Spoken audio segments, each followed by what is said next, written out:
I'm not waiting.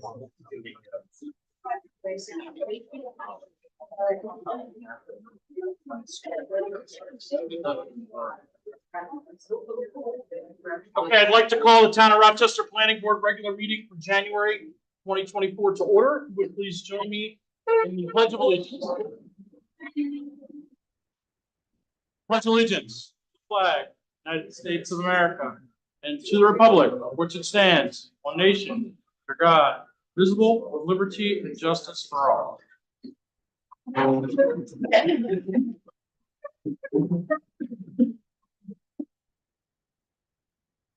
Okay, we'll do roll call first.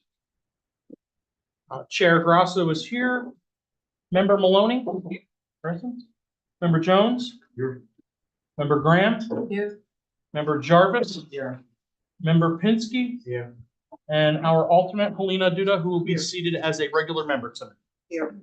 Also in attendance are Secretary Ms. Wilhelm, Megan Stone, and Greg Goldner from CPL, and our attorney for the planning board, Dave Gordon, will be here shortly. Okay, for those of you who are familiar with the planning board, we'll get started with some trivia. In speaking with our town historian, we have some Accord Speedway trivia, which is a great one for tonight. So did you know that the original 1962 Accord Speedway racetrack was built with clay that was hauled in from Boyce Mill Road, which was opposite of the sand mine now near 209, and Green's Farm on Route 209. The walls for the side of the racetrack came from the remains of the O&W Railroad, and sections were taken from the Accord Railway, which was from Lucas Avenue. Good trivia. Additionally, the Accord Speedway is built on an old dairy farm that was operated by Elmer and Flossie Osterhout. Until small dairy farms were phased out, the location of the track was built stemming from the Osterhout's grandkids, which was a go-kart track down by the duck pond, which is now your infield water area. Little history lesson for you there. Okay, first on the agenda for tonight is 2023-657, which is a special site plan approval and public comment for Twin Track Promotions with the owner of Gary Palmer, his daughter Melissa, and Representative Ken McGuire. They are here tonight. Couple of things to bring everybody up to speed as to sort of where we are. Board, I provided you with the chapter 140 of the zoning code, 140-35, which is commercial events facilities. We'll just review this before we speak for public comment. So in the commercial events facilities, I'm just skipping right to letter E, which is the facility shall submit a plan subject to site plan review standards for the conduct of such events, which has been completed and signed by the owner. Next, the number of events shall be limited to a maximum of 12 events per calendar year. Each day of activities open to persons other than lodging guests, counting as a separate event. So if there was 2 different events on the same day, that would be considered as 2 events. The facility operator shall be required to notify the code enforcement officer of any event scheduled a minimum of 3 business days prior to the event by either email or written letter. The event hours shall be limited to between 9 a.m. and 11 p.m. Setup and dismantling hours shall be limited to 8 a.m. and midnight. The designated portions of the property to be used for such events, including but not limited to temporary parking areas, temporary structures, sanitation facilities, shall be clearly identified on the site plan and meet applicable yard requirements, which this board has already approved. On the back, all parking for events shall be off-street and may consist of temporary parking within required yards or by agreement. We discussed that at the last meeting, Mr. Gordon. All temporary structures and equipment must be removed within 4 days after each event and shall remain in place a maximum of 7 days total, except by code enforcement officer approval when the next event is scheduled within a 7-day preceding event. Applicants shall document compliance of Ulster County Board of Health and other applicable health and safety regulations as you already have in existence. So that is the Commercial Events Facility Code. That code is created by our town board, not the planning board. And we are an administrative board where we carry out the duties of the town board based on the code that they complete for us. So with that, board, do you have any questions, comments before we open up public hearing? Rick? I have a lot of comments about the findings. Sure. But Talk about that. Yeah. Zach? I don't have it. Okay. Cindy? No. Great. Anne-Marie? Zorian? I will wait before public hearing. Okay, great. And No comments. okay, great. We have a sign-in sheet that was at the door when you guys came in. I don't know which one is first, so we'll start with this one. Okay.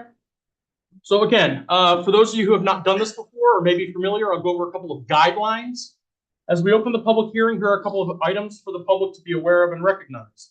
The public hearing is for the public to express their knowledge and/or input about a specific project. The board will grant public comment to community members who have signed up on the clipboard on the table located at the entrance to the community center. Community members who have signed up will be granted between 3 and 5 minutes per person to speak. The opportunity to speak is not a question and answer from the board or the applicant, yet the opportunity to speak about the application and knowledge of the property or area. Comments should be related towards the health, safety, and welfare of the town of Rochester and the project in discussion only. What I mean by that is this is not a back and forth between neighbor and neighbor, between owner and neighbor, representative and neighbor. It is strictly you as the public, whether you're a neighbor or not, speaking directly to the board. That's us. The applicant will not reply. The applicant has no comment during this time. It is strictly public comment only. Okay? With that being said, we'll open the public hearing at this time. And the first one I have is Rebecca Horner at 196 Cooper Street. Hi.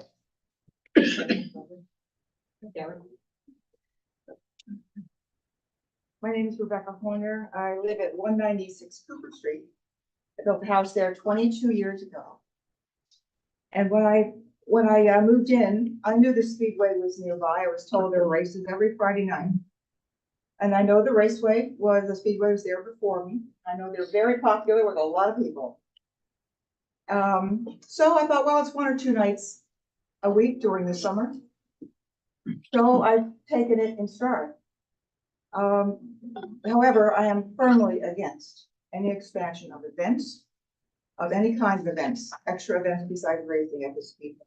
And my concerns are related to quality of life and safety. Namely, I'm concerned about the increased noise and the increased traffic. You know, even though I live over the hill from the Speedway, the noise is much louder than I ever expected. I have to close my windows in the summertime. I can't sleep through it. And people who are new to the street have said to me, wow, it's much louder than I ever expected. I know that the races can be heard up on Cliff Road, Upper Whitfield, Bone Hollow. They can be heard across Route 209 to the east of 209, up on the hiking trails at Mohawk. I'm very concerned that music events or rodeos or carnivals or monster truck events or whatever might be considered is going to add to the noise pollution. Not just for 2 or 3 nights a week, but all week long or for entire weekends. I'm certain that you're all aware of local laws 140.20 and 140.35. We talk about commercial events and all the kind of limits of invasive pollution that are allowed. They still have clearly the limits for noise, light, vibration, air pollution, and water pollution. Many of our local businesses have had to pass these tests, Westwind and Arrowwood, Stonehouse Tavern. So I would want to trust that the town board will adhere to these standards fairly across the board if new events are allowed. And I challenge the board to continually monitor the Speedway for all kinds of pollution as stipulated in the local laws. And of equal concern is the increased traffic on our country roads. If you know Cooper Street where I live, it's barely wide enough for 2 cars. On race day, it gets really pretty frightening. I've stopped riding my bicycle on Friday nights because I know the trucks are coming through. The pickup trucks with their car trailers on the back take up 2/3 of the road. And their Whitfield is not much bigger.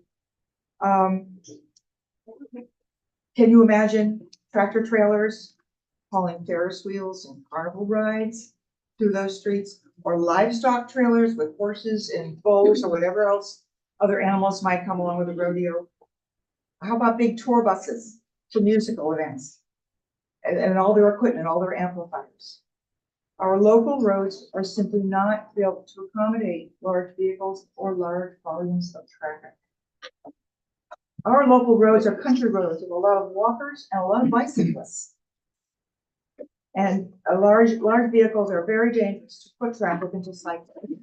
Now, this is a big red flag for me, and I know a lot of times as human beings, we see these red flags and we don't react until somebody gets hurt.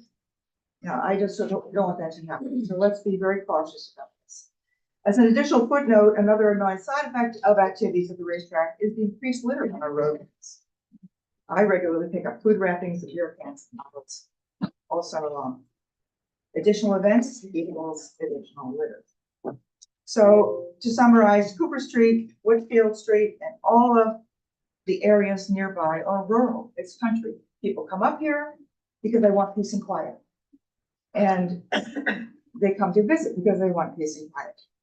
So I'm firmly against allowing any variances for more events at the Speedway because it increased noise and traffic.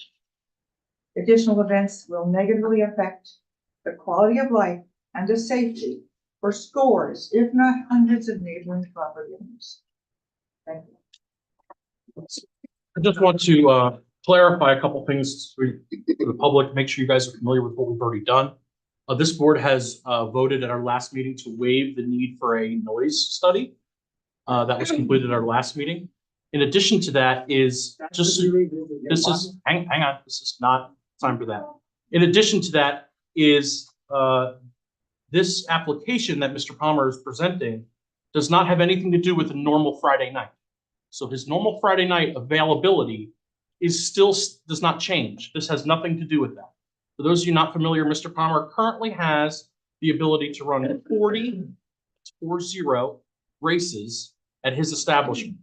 This application is to add 12 additional events, non-racing, which could include a barbecue, rodeo, concert, fair, and so on. So just so you guys are familiar with where sort of we are at in the application, we've already discussed a lot of the things in detail at our last meeting.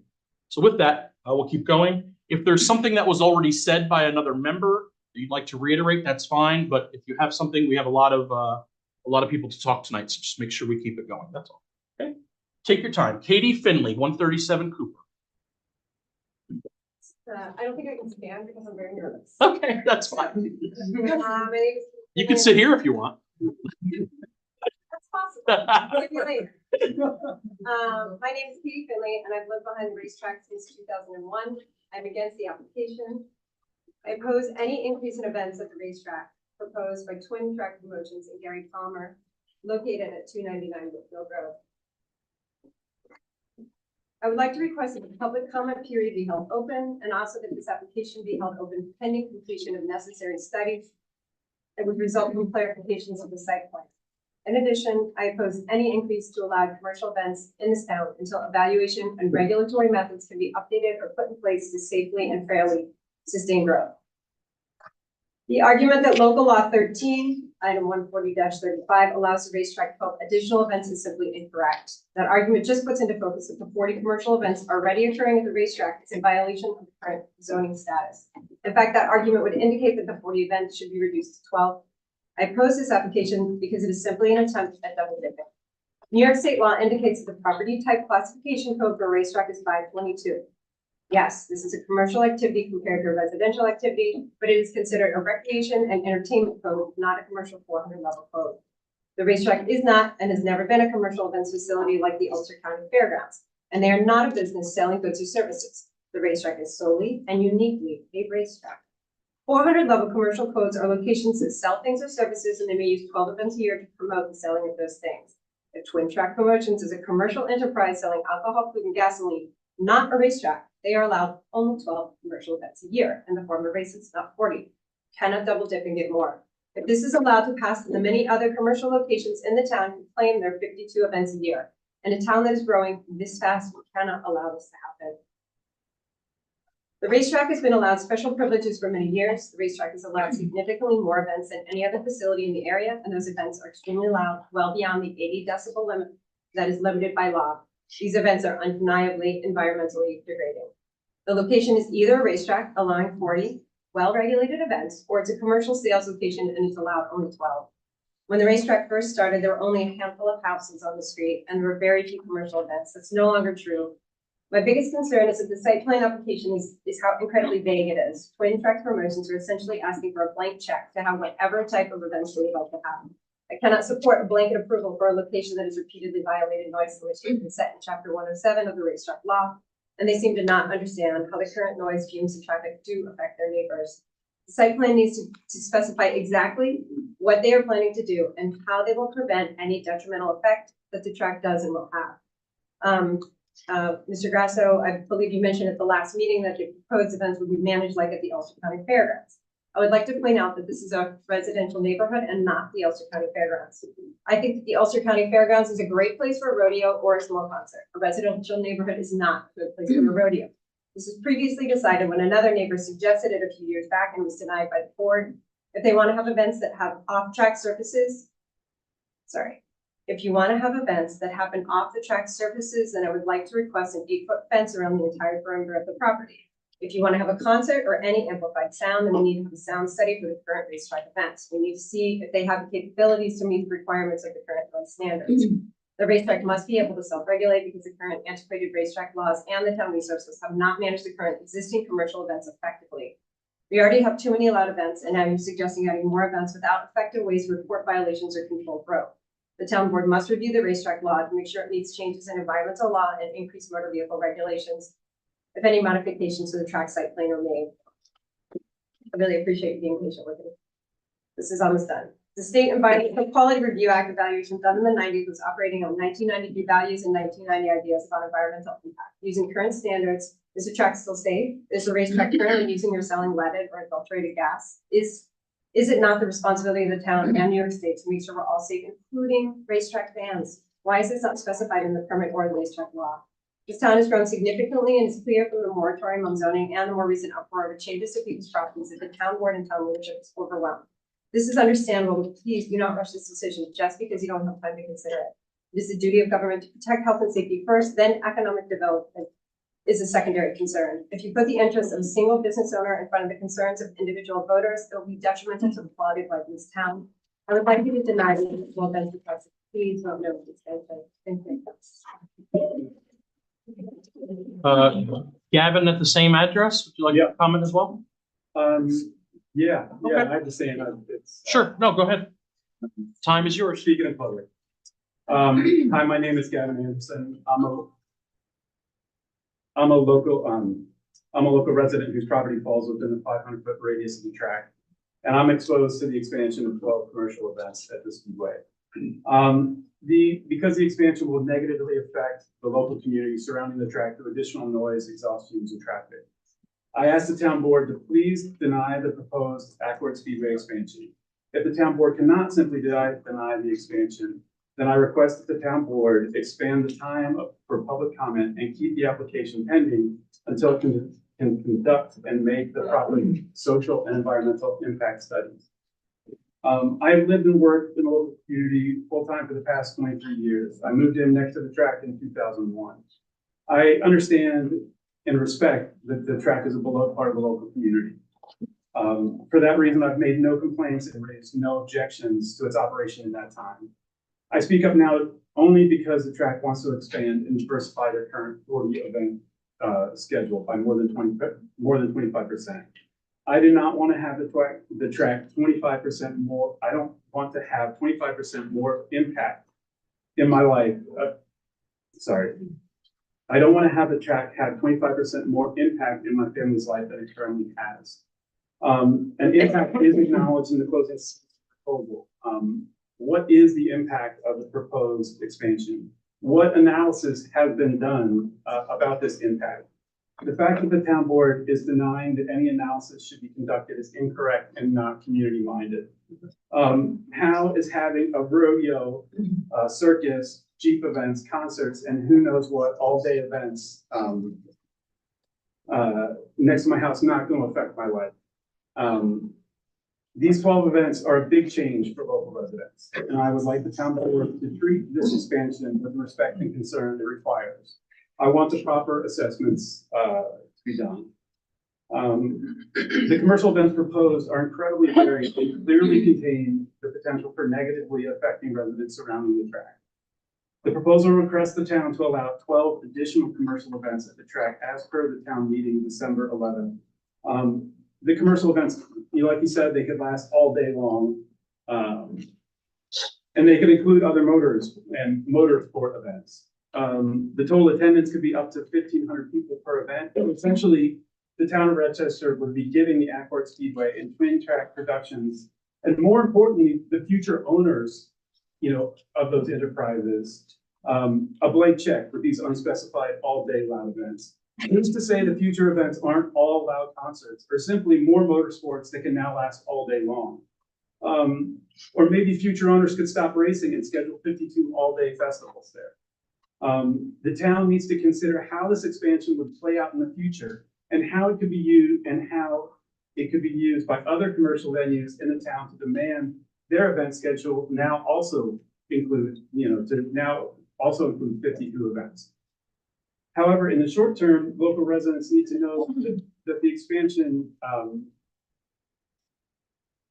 however, in the short term, all local residents need to know that with this expansion, that they could get a loud race on Friday night and an all-day rodeo, circus, concert, or Jeep rally the following Saturday.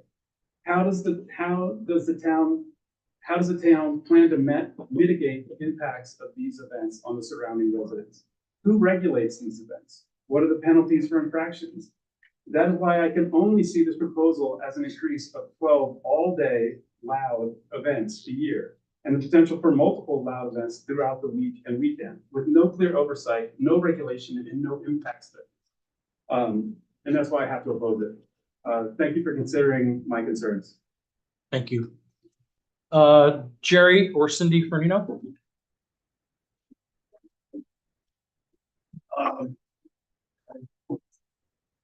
Back up a little bit. I've been in the town 50 years this year, and I predicate this.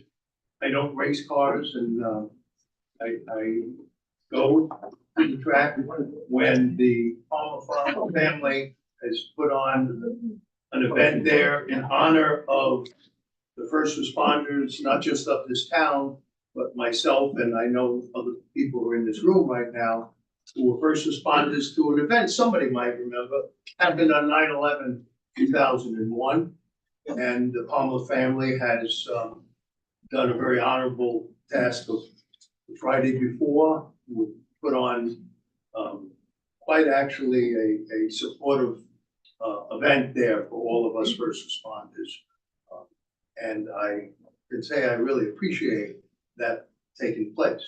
By way of history, I've owned not one but two pieces of property. Peters Kill, right across. In fact, it's just to the lower left, right there of the kill. I owned that back before the track. It was reopened when it was sold out from the Osterhouse.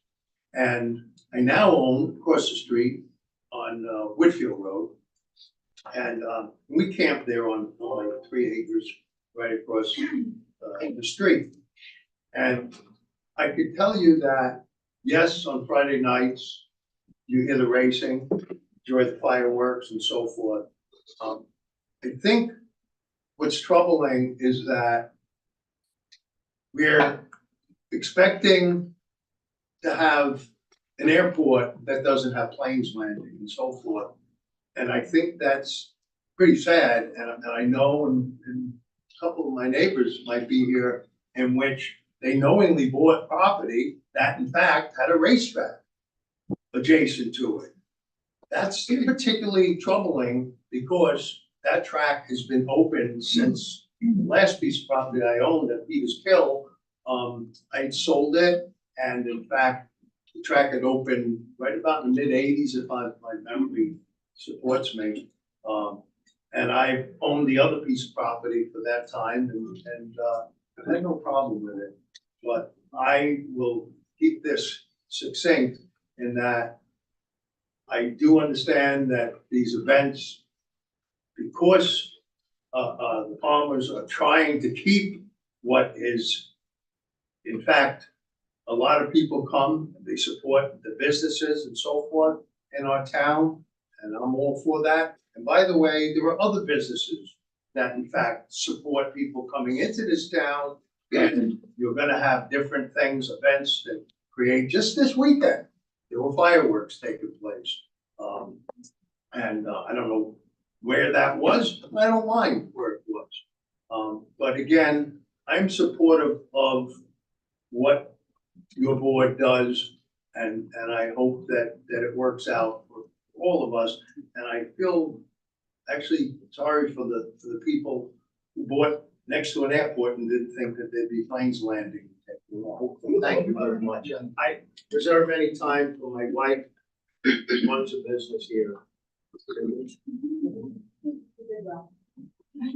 Thank you. Okay, Richard Smith at 2 Lower Whitfield. Richard Smith at 2 Lower Whitfield. I've been at the track for my whole life. I grew up obviously right there, probably at the worst intersection on Whitfield Road. Stop sign gets ran all the time. It happens. It's been my whole life. But what I looked forward to every Friday was seeing the cars going by. You know, you see the track, the trailers, the cars, obviously going up there and seeing all the people for many, many years. And that the sport has, being a part of it, the sport has died probably 50% in the last 10 years. So there's a lot less traffic, which is probably still going to equal to any event that you would like to host anyway. Therefore, I'm in favor of what you guys are trying to do. Any events that come to this town gives my kids, everybody's kids here, something to do, not just racing on Friday night. I know I got 2 young boys, they love it, you know, they do Santa, that event, every Halloween you guys do an event, 4th of July you have fireworks, which are probably the best in Ulster County. Thank you for that. And the 9/11 support, obviously, our first responders, everybody local that they support. And not only that, the farmers give a lot to the community.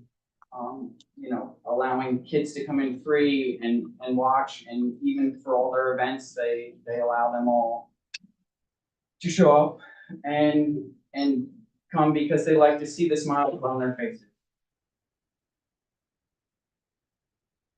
I think that, you know, a rodeo is great. Monster trucks you've had and we've all enjoyed. You've had to come in front of the board each and every time you wanted to have them, and you're approved every time. You have 27 events on schedule every single season for racing. That leaves you with 13 events that you don't use. So asking for 12, I feel like it's a no-brainer. I feel like you guys should get those 12 events because you're still under your 40 quota that you're allowed for just racing events. That's all. Thank you.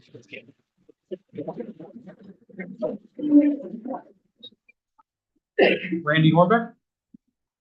Randy Hornbeck, 4480-209 Stone Ridge. I grew up at the track 40 something years ago. Waited every weekend to go up there and race 3-wheelers.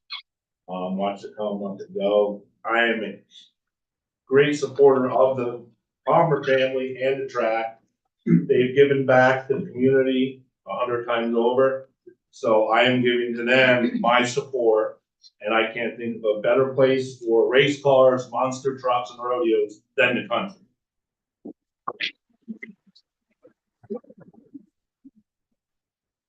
Charles Koppelman? I've been a resident here since 2007. I was aware there was a speedway pretty close to my backyard. When I purchased my home, it was still been operated on Friday nights, between Memorial Day and Labor Day. I discovered racing started in mid-April and went through Thanksgiving weekend. I was told the early ones were warm-up sessions, but still, I attended the Speedway with friends to see what it was all about. It's only very recently with the application that has come in that I have actually reviewed that and seen it for the first time.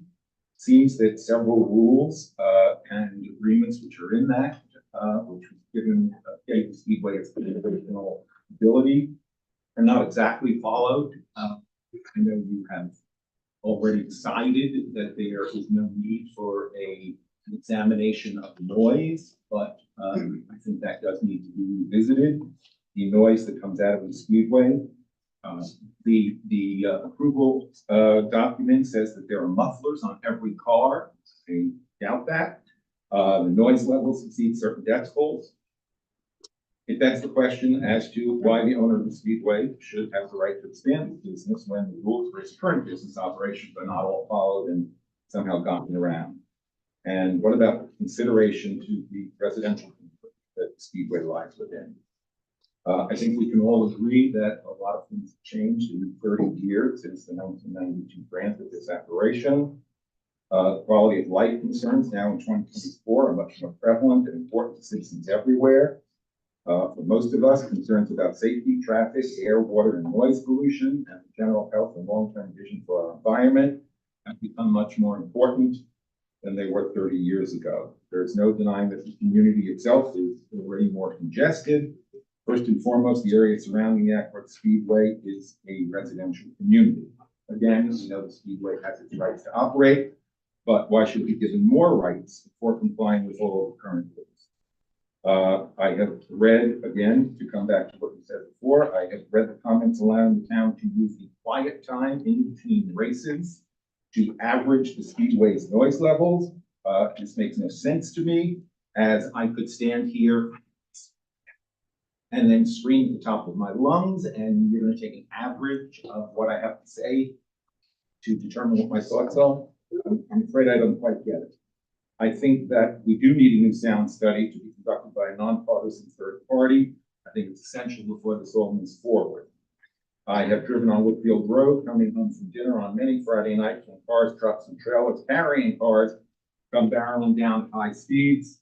On more than one occasion, I've witnessed hands tossing garbage out of vehicle windows onto our residential properties. It is impossible to stop and even get a license plate, as it's near impossible to drive safely in the opposite direction. Is it fair to have this danger in our own community? Mr. Palmer is on record, according to what I've read from the last meeting here, saying that on a humid night, the humidity forms a blanket and actually keeps the sound down coming from the Speedway. Well, this is, I fear not necessarily correct, but what I think is more important than what he neglects to mention is that the humidity blanket also traps the exhaust coming from the racing cars, so much so that we can literally smell and taste it in our yards and inside our homes. This is simply not safe and fair to residents of the community. I don't believe for a moment this can comply with any rules about environmental protection, which the residents of this community demand and deserve.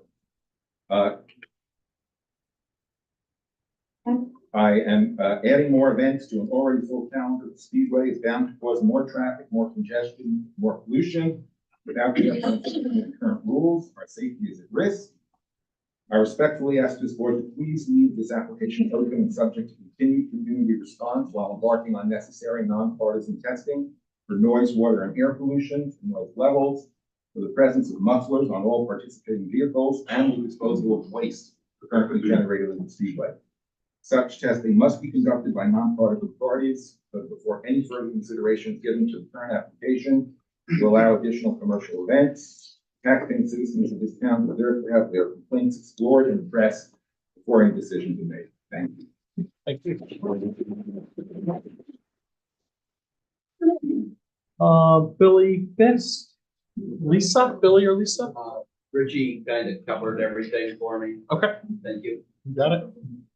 Rob Charmello. How you doing? I've been coming to Aqua for a long time. I was located. My father brought me out there.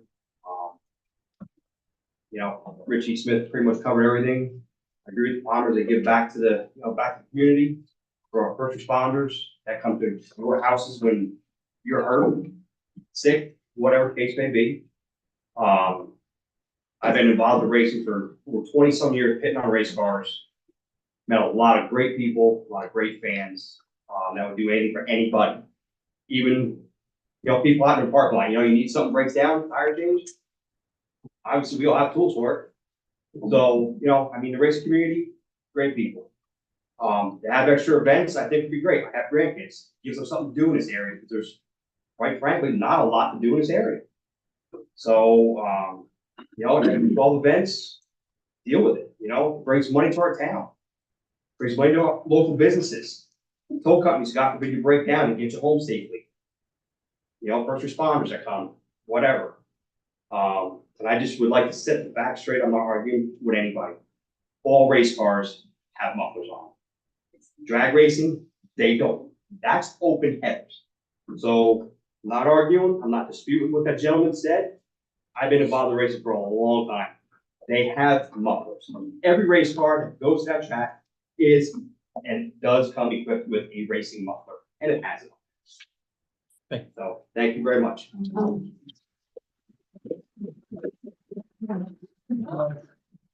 Gary Potter, I believe. Maybe I have the last name wrong. Gary Houghton, Dotton. Am I close? Anybody named Gary? How's that sound? How about Jerry? All right, we'll come back. Tyler White at 12 Towpath. Yes. Hi, I'm Tyler with 12 Towpath right over here. Been going to the racetrack for years. 100% support Gary and the whole Palmer family, what they do.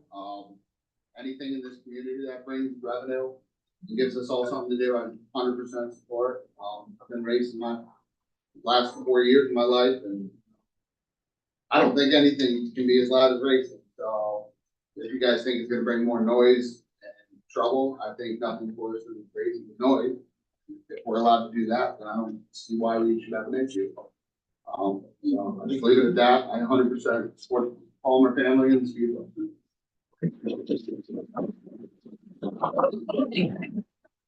Melissa Smith at Woodland Road. Yep. Rob and Rich actually covered everything because we support the Palmer family. I'm guessing you're speaking for yourself and Walter? Yeah. Okay. Thank you. Scott Demarest. I live at 256 Bed Road. I just want to say that I don't think people realize what the Palmers do for them. Off the site, as far as football, our school football leagues, and they give a lot to the community. I don't feel our town has a lot to offer. So, I would think any kind of entertainment in our area. What do we have? We have a racetrack and breweries. I mean, that's it. I mean, it seems like they do what they want, and there are a lot of loud noises there at night. Right. Yeah. I don't know. I support them for trying to, bring something to our town. What we have nothing to offer. What are we a bedroom community now? We come here on the weekends and that's it.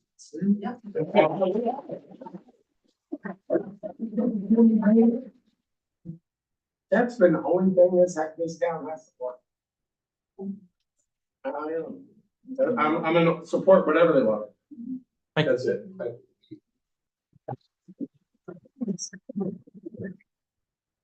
Alex. Doug on Whitfield, maybe? I have my remarks on my phone. Sure. First of all, thank you all for taking the time to hear all the perspectives on the issue. I know that this is a high pressure and stressful time, so I'm greatly appreciative. My name is Alex, and I have a family pass to the Speedway. I know how important the Speedway is in our region and how much commerce of that community has been remarked already. Thus, I'm here because I'm concerned specifically about the application to hold additional commercial events. A permit for commercial events and the town code that regulates these events is a big departure from the regulations that govern the Speedway and race nights. The regulations on commercial events represent a vast departure from what's currently allowed. As such, I oppose the Twin Track Promotions application for a commercial events permit because of the potential to disrupt daily life and create additional traffic and safety issues on Whitfield Road and Cooper Street. I am requesting that the board keep the application pending until you can adequately assess the impact and extend the period of comment. I'll now go into detail about the points I've mentioned: disruption to daily life, traffic issues, and safety concerns. 1, disruption to daily life and welcome. Under the town racetrack code, there are a number of common sense regulations that minimize daily disruption for families and working people in the vicinity of the speedway. For example, section B7 of the racetrack code states that in no event shall a race day exceed 5 hours of racing plus 1 hour for warm-up / practice time. Commercial events would be different. For the dozen events under consideration, the commercial events code section G states that event hours shall be limited to between 9 a.m. and 11 p.m. Setup and dismantling hours shall be limited to between 8 a.m. and 12 a.m. midnight, as you actually read the code earlier. So where races are limited to 6 hours on a Friday or Saturday night, commercial events could run from 9 a.m. to 11 p.m. 14 hours with setup and breakdown running from 8 a.m. to 12 a.m. 16 hours in the lead up to and after events. There are additional regulations in B9 of the racetrack code that restrict the number of races that can happen on weeknights, with further consideration for when public school is in session. The commercial events permit does not have limitations on weeknights. Further, section J of the commercial events code states that all temporary structures and equipment must be removed within 4 days after each event and shall remain in place a maximum of 7 days altogether. Imagine that an event is taking place on a Saturday. That means that with a commercial event permit, there could be pre-production, setup and vehicles loading in from 8 a.m. to midnight on the Wednesday, Thursday, and Friday preceding the event. Then breakdown and load out on Sunday, Monday, Tuesday following it. This has the potential for vehicles, personnel, sound checks, and other disruptions on school and work nights until midnight, a full 12 weeks out of the year, 1 week for each of the fall events. 2, traffic. Regarding traffic, presently in the area, there are large-scale events happening at several venues, all using the same handful of roads for entry and exit. In 2021, when the Speedway held the monster truck event, there was bumper-to-bumper traffic down Whitfield Road. Locals were not permitted to bypass the traffic, but rather redirected around various back roads to access our own properties. For the monster truck event in 2022, the town implemented additional personnel to help manage this issue. With multiple events and festivals happening at Innis and Arrowwood and potentially happening at the same time, more personnel will be needed to direct traffic, and residents could again be impeded from freely coming and going to our own homes. There needs to be an assessment to ensure that there are enough town resources and personnel to adequately manage the influx of vehicles. 3, safety. Finally, I want to address safety issues. Whitfield Road has areas that narrow and are windy, and Cooper Street is narrow throughout. Oftentimes I see vehicles speed down Cooper and you have to pull over to safely pass cars coming from the opposite direction. More traffic from events combined with small roads and alcohol is a dangerous combination by the Speedway, as it is already a dangerous combination by Innis and Harwood. Back in 2021, when there was a line of cars down Whitfield due to the monster truck event, I wondered what would have happened had a resident needed an ambulance or a fire truck or had a personal emergency for where they needed to quickly enter or exit the area. Not to mention the additional medics and fire safety that would be needed inside the Speedway grounds to support commercial events. Based on comments made at the December 11th planning board meeting and the board's vote to waive the sound study, I'm very, very worried that you are prepared to move ahead without assessing the safety consequences for residents, without addressing potential traffic issues, and without reviewing specific regulations in the commercial events code around operating hours. Again, I'm a family pass holder for the Speedway, and I know how much it means to many folks in our community. Yet based on the criteria I've discussed and how different the commercial events permit is from the current racetrack code, I oppose the application, request that you keep it pending until you conduct all assessments and make them public, and that you keep the period for public comment open beyond tonight. In closing, I am really proud to be part of such a passionate community when it comes to matters like this. I know it can feel a little bit tense in this room, even though we're all neighbors. And I truly hope that this can be a collaborative effort so that all of our voices are heard. Thank you very much for your time and consideration.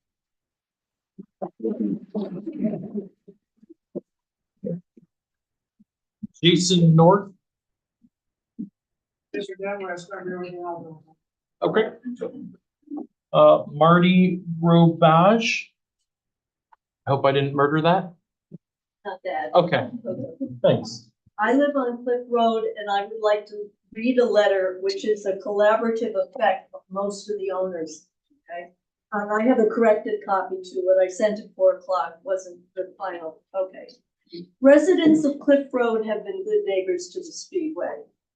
At its closest point, Cliff Road is less than a quarter of a mile over the hill.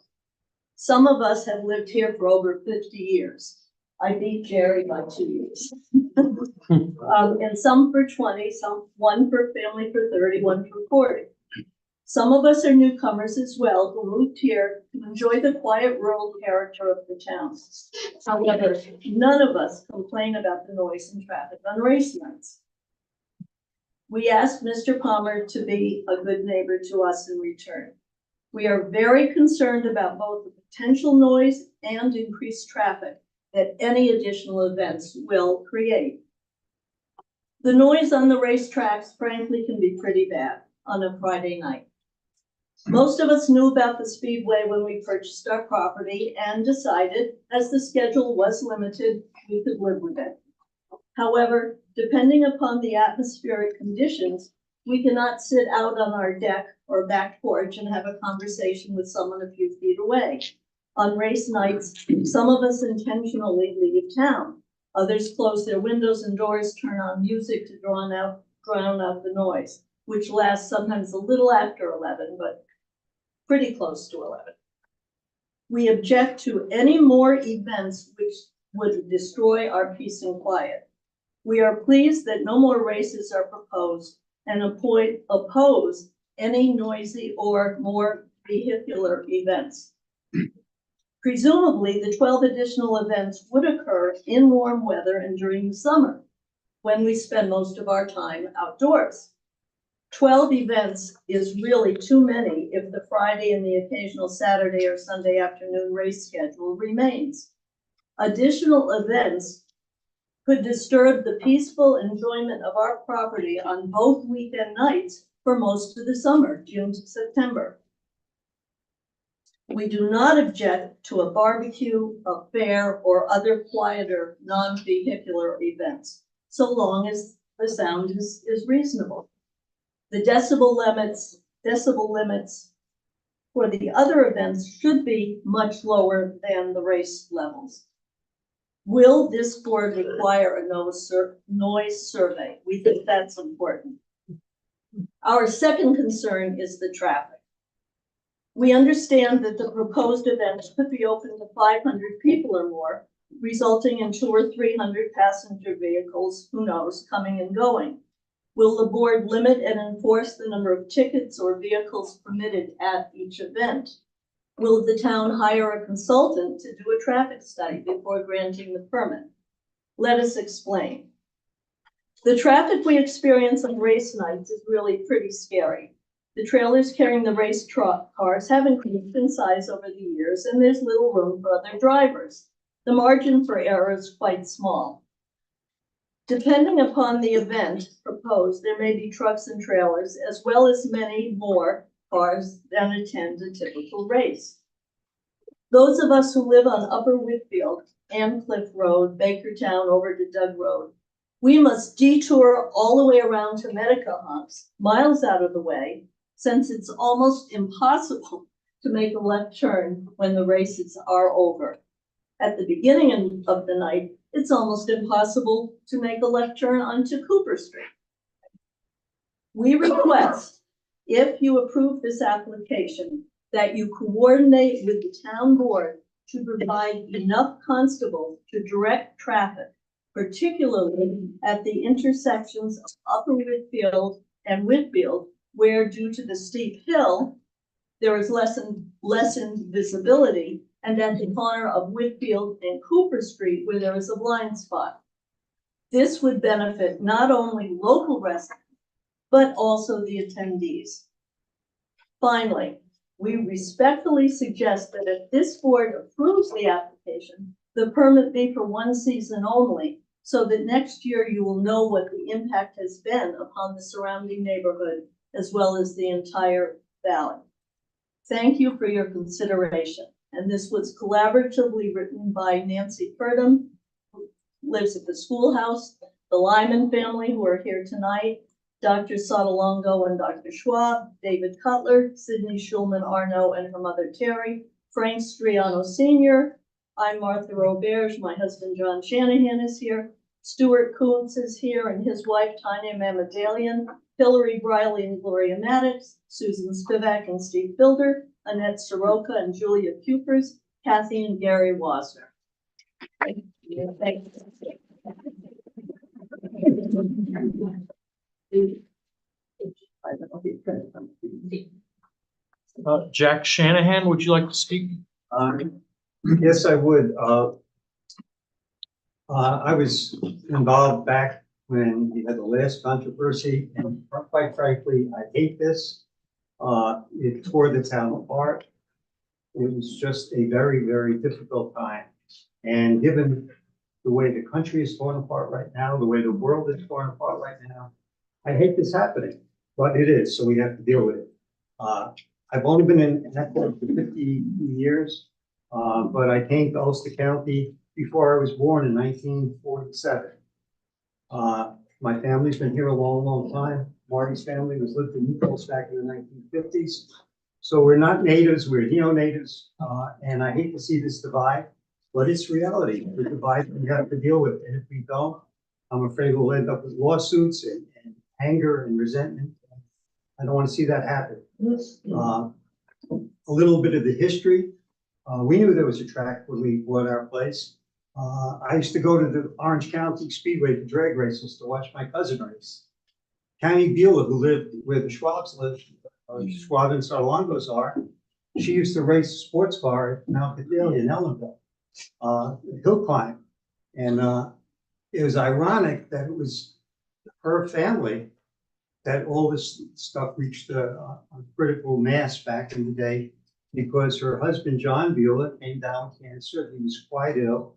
And it was not the Osterhouse. There was the new owners at the Speedway, two guys from Sullivan County, Smither and Atkins, I believe the names were. And Smith or Smithers, whatever.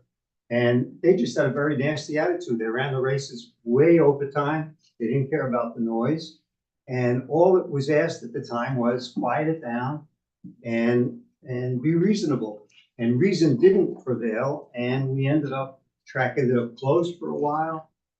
It was a mess. It was an absolute mess. So I just really hope that this gets resolved. When the decibel level for the track was set, and it wasn't arbitrary. I know you guys probably worked incredibly, I know, not probably, you guys worked incredibly hard. The people at that time did the same thing, and they came up with a decibel number. And I remember personally asking, that decibel number means nothing. Why don't you demonstrate it out at the track? And we'll see what it sounds like. If we can live with it, great. If it's too loud, then we can find better mufflers. But not stop racing, just find better mufflers. I remember Ron Santowski Sr. saying, we'll just put mufflers on the cars, because Smithers and Atkins let them take the mufflers off. So if we're just reasonable, I think we can get this worked out. And one thing for sure I would say is that if this does go ahead and it works out fine, great. If it doesn't work out and there are problems, the permit should be only for 1 year. It should not be open-ended, because it would only lead to more problems. So I don't want to see lawsuits. I don't want to see anger and resentment with my friends and neighbors.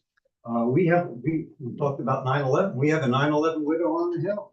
You know, people have been through trauma, and we don't need to make it worse by getting this town torn apart over something that should be really good, which is absolutely skate time. I think is open again, right?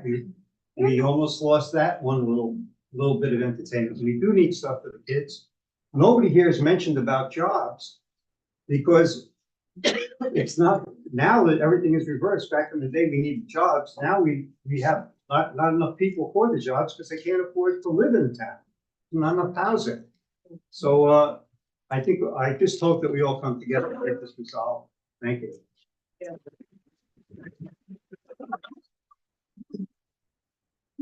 Billy Ligon. Good evening, I'm Billy Liggins, and I am an outsider. I come from Rosendale. I'm gonna address this under a lot of different views. A lot of the noise and traffic complaints, those are things that can be mitigated by the town.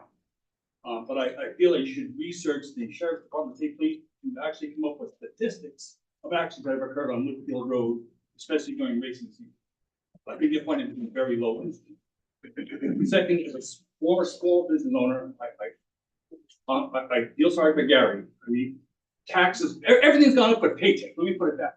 So here's a guy trying to increase his income to pay his taxes so he can keep a business in this town. I'm involved with the Rosedale Street Festival and Rosedale Pickle Festival. And despite the idea that the fairground's not in a residential area, we moved the Pickle Fest to the fairground, and that is indeed in a residential area, including a friend who lives across the creek on Plains Road. So that is in a residential area. I'm a volunteer with the Street Festival. We moved 80 bands in for 5 stages over 2 days, and it's done smoothly, and it can be done efficiently. So the idea about traffic with big trucks up down the road, that's a maybe. But from my experience, it's not really an issue, and if it's an issue, it's a very small thing, can be ironed out. Again, other people echo what the Palmer family has done back to this community. I'm from Rosendale, but I see the things they do here. I wish they would move to Rosendale. But yes, I think it's a good chance for a local business, not just to survive, but perhaps to thrive. Thank you very much for your time.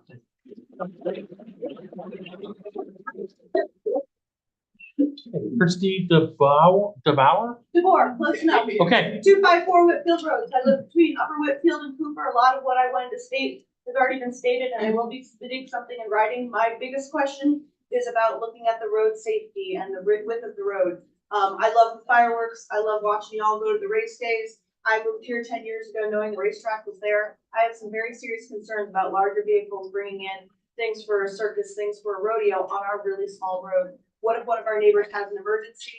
We often joke, my partner and I, to not use a cutting board or do anything to hurt yourself during race day because the fire trucks aren't going to get there. And that's the biggest concern I have is what are we really looking at for the impact on our very narrow roads as to what this will do. But I'll submit the rest of my comments in writing. Thank you all. Sean Bridges on Cooper Street. No problem. I'm gonna cross you up like you never signed in. How's that? Carolyn Noseworthy on Cooper Street. You got it. Matt Flanders. Yeah, hey, I'm Matt. I live on Cooper Street. Moved here in 2017. Love the community, love everything about it. Originally from Montana, live in the city a couple days a week, but for work, but spend more and more time up here. I lived here full time for a couple years from the pandemic, and I just love nature. You know, I love being outside. I love being able to eat outside. My big thing, I've been to the Speedway. I think it's super fun. I knew it was here. You know, Friday nights, okay, you get used to it. You don't have dinners outside that night. It's not a big deal. And I love that so many people love it, and that it brings so much character to the community, and it's just a cool part of what this place is. I guess what I didn't understand, I read kind of the notes from the December 11th meeting, that there was just no decision to make any sort of noise study. Like, I work in live music, I work in live events, and there's something very different listening to kind of engines that are going, and you just get used to it, and it becomes like a drone, and it doesn't. But then when you're talking music, like, do we know what this equipment is that's going to be amplifying music? Music can be very, very loud. You say, oh, it shouldn't be louder than the cars. How do we know? Can there be a study done? Just play the music on what they're planning to play the music on, so we just know what it's going to sound like before the permit is given. That's all I'm saying is, like, it's a lot of, the other issue that came up in the meeting was, oh, you know, like maybe 500 people come, but maybe 800. I don't know, but we have plenty of parking. It's like, it's just a lot of maybes, and there's and it's, a lot of this stuff could be figured out, like, can there be a limit on the number of people? Well, like, what's the oversight there? What's the oversight with the noise? I mean, look, I like music, but if I was cranking like heavy metal till, 11, some of you might really like that. I like country music, but some neighbors might. Like, music is a very different thing. Also, rodeos. I'm from Montana, I think I stated. Like, I know what a rodeo is. I lived very close to where the rodeo was. The announcers, bellows, and when you're hearing that calling and all of that going on at all hours of the night, like, these are just things that can be tested. You can test the sound system to figure out how loud it is. So the fact that the board just decided to say, oh yeah, there's no need for a sound study, that doesn't make any sense. And my final bit is, like, if this moves forward, I can't tell you, like, in the summer, how much time I spend picking up garbage off our road. I wish that there could be the town, or even at the Speedway, if they could make an announcement, hey, people coming, I don't know who throws garbage out of a window, but I can't believe it's people from our own community. Like, why would they do that to mess up our own community? So I'm assuming it's people that are coming from outside the community that are throwing their trash out the window. So, like, can we make an announcement, or can there be roadside cleanup on the day after these events? I would just ask you to walk the road. I have 2 dogs. I take them walking on the weekends. Every Saturday, it's just garbage, beer bottles, food bags, all of that. So it's just a few things that could be put into place. But number one, first and foremost, I just think you have to do a sound study to understand what sort of amplification is going to be used for concerts. That's a huge, huge thing. I already give up my Friday nights, and I'm fine with that. Like, I knew it when I moved here, but the thought of, like, every Saturday night too, not being able to have a barbecue in my own yard, it's hard to give up. It's hard to give up your summer evenings on the weekends. When you're working all night, all week, and then you come here for the weekends to just relax and enjoy and sit outside with your friends, and not being able to do that all summer is a hard pill to swallow. So that's all I have to say.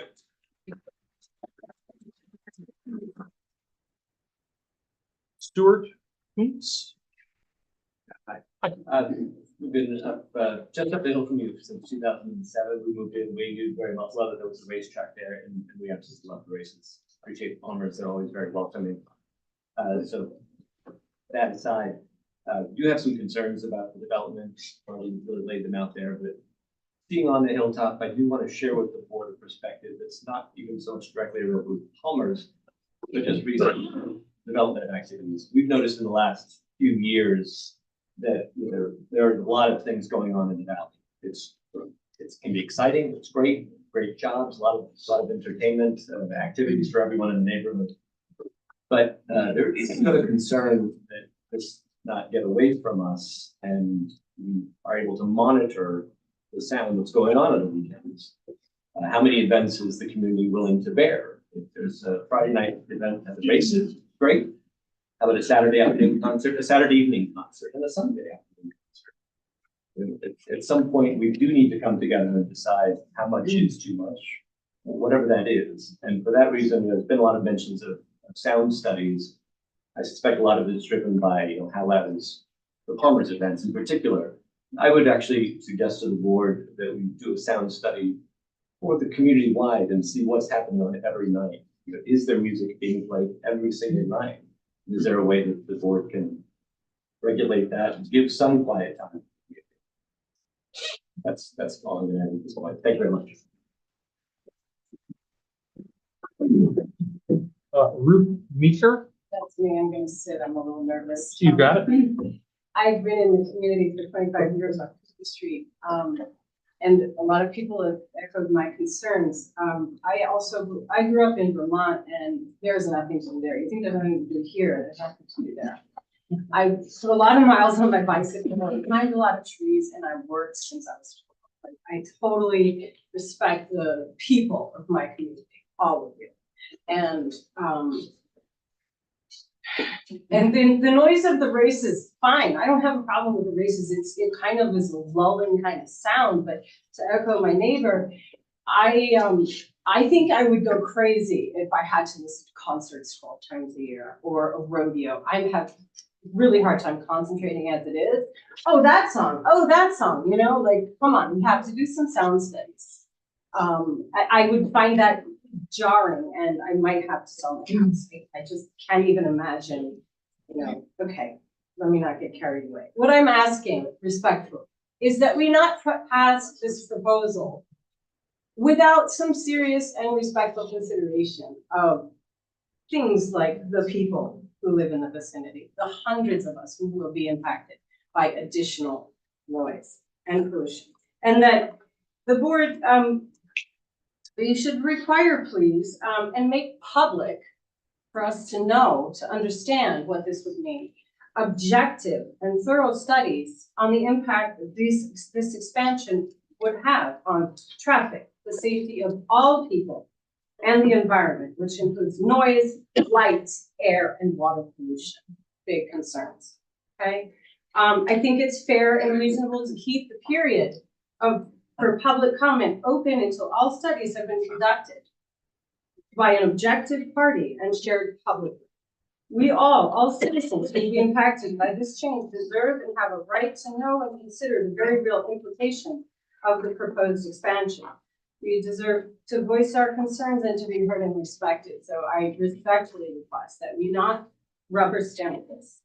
More noise, more traffic, and more pollution would erode the quality of life of our cherished residential community. It would be unconscionable for this to happen. And I say that with respect and with hope and faith that we'll do the right thing and make sure that we know what it would look like before we say yes.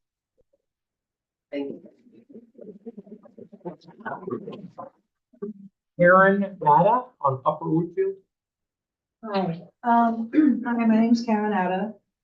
I live at the intersection right on the corner, both sides of Whitfield and Upper Whitfield Road. I've lived here since 1991, which time the track was not open. I love this town. I love this community. I also hate to see this going on, but I feel as if there's a real disconnect here. Because, you know, you've got two groups of people with different needs. I understand that there's a need for activities here, and we appreciate that. And I respect Gary and his business and all the things that you've done for the community and that you've embraced first responders. We also have first responders in our community. My friend Nicole here is a doctor, and she interned at the 9/11 site. We all lived through 9/11, and we lost people there. Many of us witnessed it firsthand in the city as well. So, you know, we're all human beings that deserve to be respected mutually. So and I also want to add that we also represent a big group of taxpayers here. You know, we contribute, you know, in different ways to the community. We contribute a lot of funding to this community. So when we hear that you're just foregoing a sound study because I don't know why, it seems disrespectful to our needs. In the 32 years that I've been here, this community has changed a lot. It's become more residential. It's become more affluent. There are a lot of other new enterprises here that benefit the community as well, such as Westwind and Arrowwood and Innes. These are all things that, you know, we take advantage of and enjoy, and also bring tax dollars to the community, as Gary's enterprise does as well. I personally cannot open my windows at night when the speedway is going. And, you know, I don't love that, but I've learned to accept it. The decibel level is intolerable. even in my house with all the windows closed, and I have good windows in my house. But we all suck it up because, you know, we don't want to deprive the community of the things that they enjoy. But, you know, we don't love it, many of us. I've been to the Speedway and it's fun, but you know, the air pollution, the decibel level, what are those studies? We've never even seen them. And yet you want to just forgo doing another sound study. It doesn't seem fair to us. You know, I hate to say it's us against them, and it shouldn't be that way. We should all be able to figure this out in harmony, but people come here because it is a rural community that's quiet, where we can, you know, unwind and relax and garden and go bicycle ride. During the monster truck events, I've had to deal with cars parked all along my property, parked on my property, garbage, you know, all the time. I mean, I don't feel that this town has the infrastructure to deal with these kinds of big special events. And I just hope that you will consider our feelings seriously, the same, you know, and give as much weight to us as you do to Gary. And I'm a small business owner as well. And I don't want you guys to fail. I want you guys to succeed. But I also don't want to spend my weekends listening to stuff and dealing with traffic and having garbage on my property and, you know, people parking there without authorization. It's just it doesn't seem right. And I'm not against the Speedway or the concept of Speedway, but it is smack dab in the middle of a bunch of residents who have to live with it every weekend. And we do. And you don't complain about the Friday nights. No, we don't love it, but we understand, you know, we want you guys to be happy and, you know, do your kids go and, you know, go off steam and do whatever. But we deserve to live in peace as well. And so I just hope you will consider that. And I also think that we would all appreciate if there is a decibel study, if there is an air pollution study. We think that we deserve to see what the results of those are. I think that we find that very helpful. Thank you. Nicole Bouchard. I'll keep it quick. I did work at 9/11. I carried out a lot of the first bodies actually, and been here almost 10 years. I love that the Speedway is here, and I also hate that this feels divided. But it does seem to me, and I'm a physician in the ER in Kingston, that a lot of the people that are in the NA camp are the people who live the closest to the Speedway. And, you know, it kind of sucks. It does, you know, I don't know what to say. Like, I drive home from work and I've almost been run off the road a couple of times coming home on Friday night. And I don't know if they're overexcited drivers or maybe they're Westland drivers, but it seems like there's a lot of traffic with big cars coming down the road. I've had to swerve, you know, I'm a careful driver. It just feels like more events at community. It's already a lot. Like, we already have Innis, we already have Westland, we already have Arrowwood. Like, how much more stuff can we put into this bucolic, like you're making the plots of land bigger to keep it rural, but then we're jacking it up with all of this stuff. And in a way, a lot of the stuff that it's been jacked up with is pricing out a lot of the locals. So it would just be nice if we could maybe as a town think about trying to come together in a way that benefits everybody. Like, how can we bring things that will benefit the people that have been here for a long time, but the newcomers add value too, and there's medium comers, like we're 10 years, Karen's 30 something years, like, you know, I hope we can find a path, because when you are in the immediate area of all of these events, it's a lot, you know, and I like to walk my dogs, our neighbors have animals, there's like duck crossing, sheep crossing, donkeys escaping, bike riding, and if there's just more and more events being authorized, not just at the racetrack, but wherever, it starts to be like, are we living in the middle of a fairground? And like, we're just trying to like have a weekend. And we're not weekenders. We're just trying to have a weekend at our place. So that's all.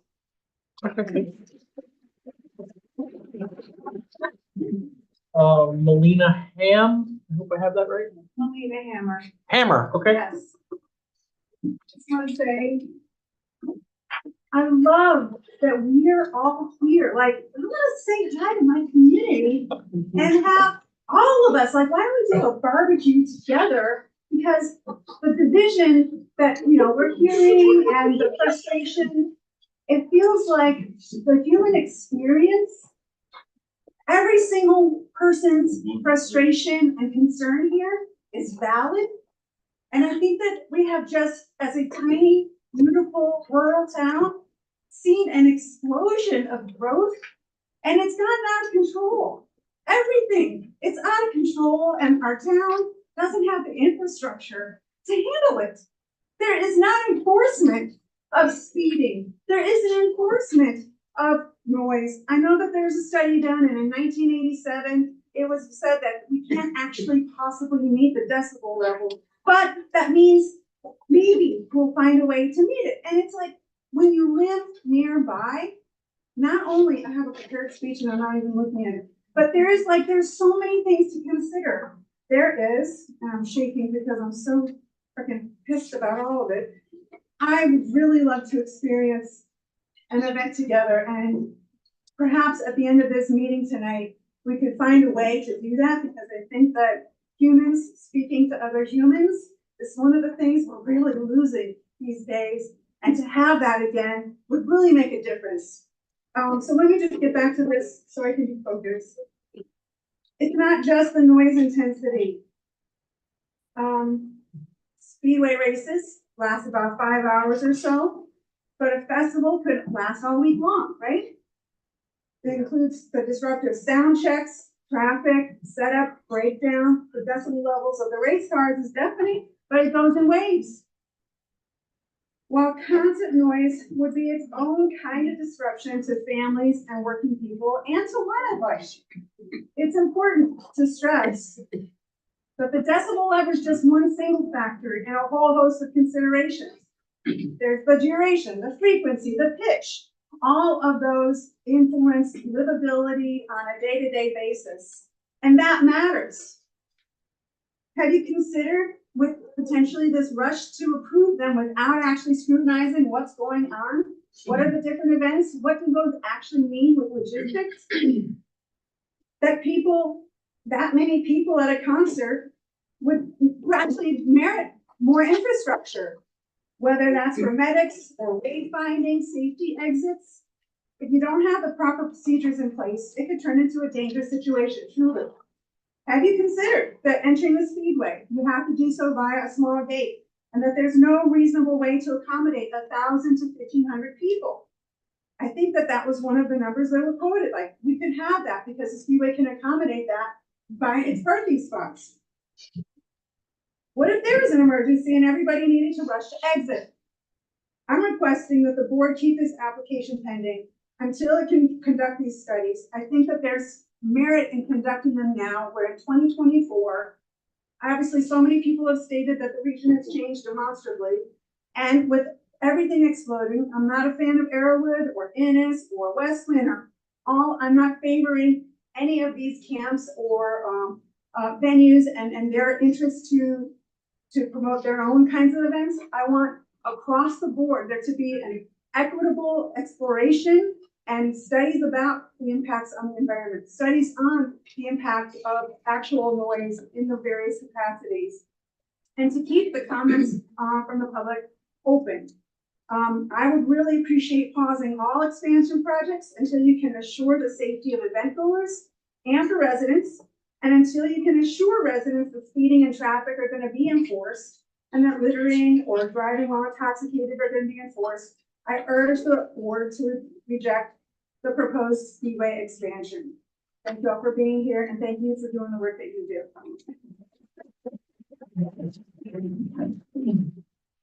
Jim Lafferty. Hi, that's me. Hi. I live on Cooper Street. I'm sort of resistant to this idea of talking about how long I've lived on Cooper Street because implicit there is people who've lived here past a certain threshold are the only people who have valuable things to say.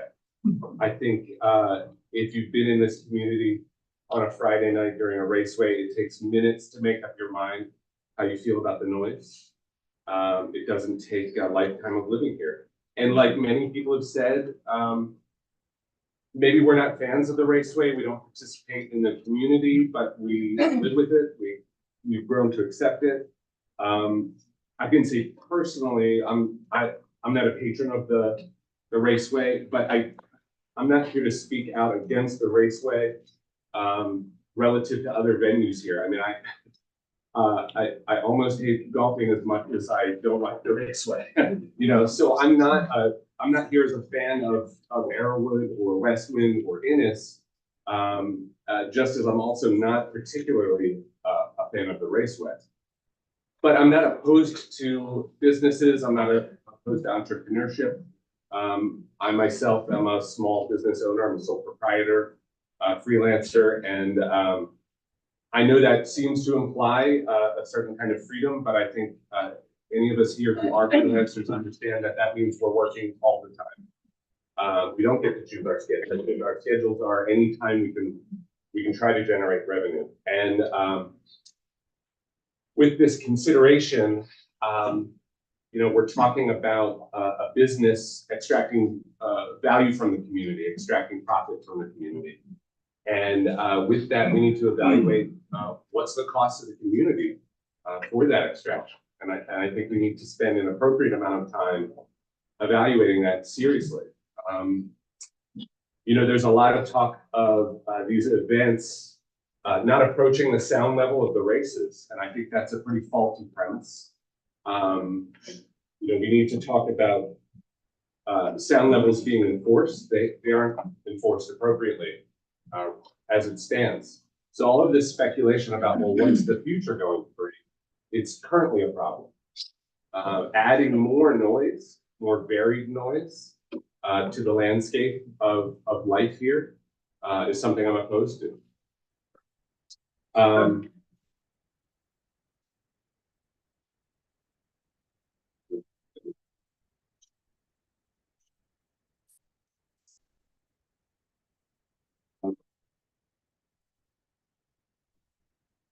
Yeah, one of the things I wanted to sort of bring into consideration is that each of these venues that are here, Arrowwood, Innis, Westwind, the Speedway, they all have representatives. They all have people working for them.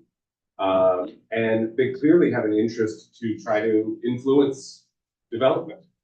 And as residents here, we need representatives looking out for us. I was hoping that this board is a representative for the integrity of this community. So we have all of these venues vying for use of the community. And they all have their lawyers or representatives. And I would hope that this board would act as representatives for the community in you know, in sort of direct competition with those pressures.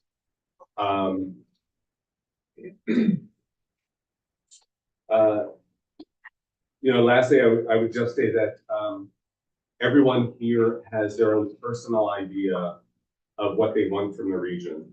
I get that. We're not necessarily going to line up perfectly, and that's fine. I think that's actually a good thing. But I think we all have a shared common belief on what we're entitled to at minimum, right? So I don't want to be overly redundant. We've all talked about things that are pretty obvious, I think. Traffic, you know, safety on the roads.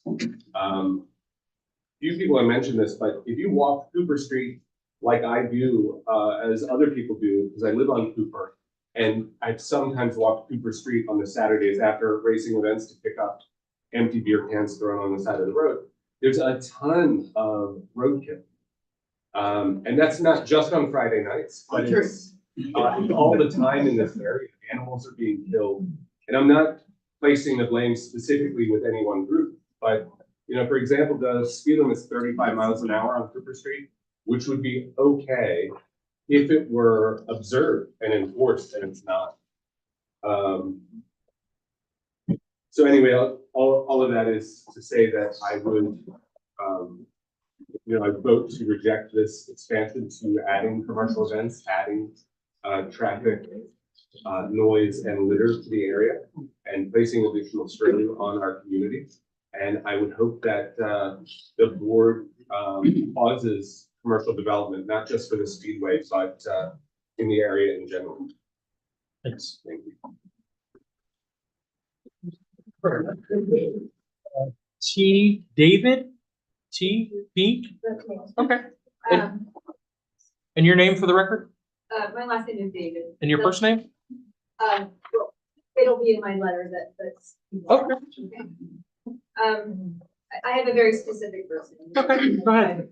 So, I was sent a notice by the planning board about the public hearing today because we own property within 500 feet of the track. I think anyone in the area knows that the track's current operations can be heard for miles around, so I think this issue affects more than the few of us within 500 feet of the track.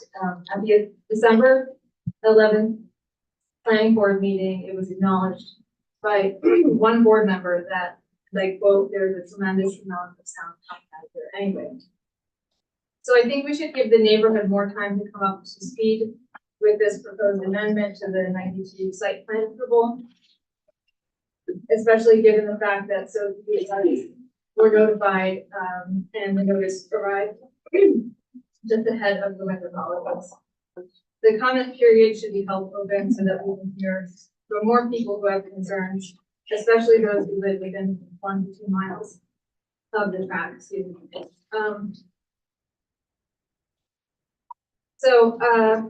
I think I'm just gonna reiterate a lot of the points that were already made, but also just saying that, I think the initial cap on 40 days for the track, was taking into consideration the weather, which Mr. Palmer has stated affects his ability to do business. And I think that 40 number already caps and already accounts for weather. Weather existed in 1992 and in the decades since, and the track's been running, and weather hasn't changed. So. Also, and also the track now sells alcohol. And so I think the fact that the board grants occasionally grants the track to run its operations for 2 to 3 nights in a row, and it allows beer now and wine, that we've demonstrated flexibility here. And it's not like this board has been inflexible in the past with regard to the track. And I think hosting 12 commercial events there, just to reiterate what everyone else here has said, it's too much for this community. So I'm obviously nervous, and I'll just keep it at that. Thank you.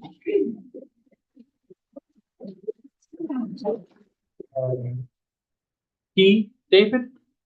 Hi. Hi. Yeah, I basically, I don't want to repeat what other people said, but I want to say that, I'm a longtime resident of Ulster County, and, I've lived in Agworth for 9 years, and I did a lot of research regarding the racetrack. My, business partner family races there, for decades and generations. And I've accepted the racetrack. We are neighbors of the racetrack. And I have never complained about any of it. But I have a strong objection towards concerts, rodeos, and I just don't want to have a fairground behind the house. That's something, to me, that's a separate business and separate entity, and I'm not, there's a reason why fairgrounds are in large open fields. I mean, someone mentioned here that there are people living near fairgrounds, but it's like, you go to Ulster County Fairground, it's a completely different neighborhood than it's our neighborhood, around the racetrack. So to me, it's like, you know, it's gonna be setting up equipment, it's gonna be hauling and tractor trailers and then disassembling it and it's just not, you know, I'm fine with like someone's like Ruth said here that, you know, the noise of the racetrack. It's like, I don't even hear it. For me, the biggest annoyance is the smell, but I deal with it. It's something people do. It's got a long tradition. I've been to racetrack, like I said, my friends go there and you know, this is, the objections are not, they're not trying to close down racetrack. It's about adding stuff. And Mr. Palmer said, you know, that there are people who come here and want to change stuff. Like, I speak for myself, I don't want to change it. I just don't, he's the one who's trying to change it. He's trying to add stuff. And it's like, you know, I was aware of what's part of the deal when I live here, right?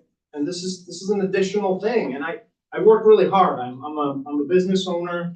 I have employees. I work 80 hours a week. And like, I need to rest. I need to recharge one day on the weekend. Like I need it.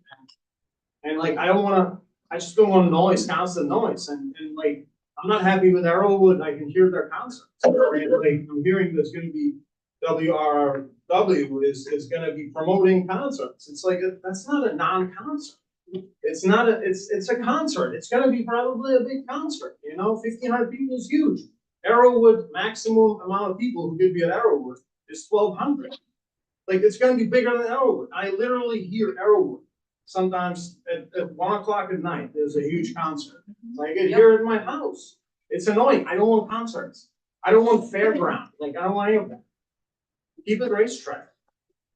Thank you. I will put one more thing. I appreciate the civility of it. I came here thinking this is gonna be like a yelling match and like all kinds of, I've been told that like there've been like people like damaging cars in the parking lot. Like, that's what I've been told. I just All right, we'll keep going here. Rebecca Brooks.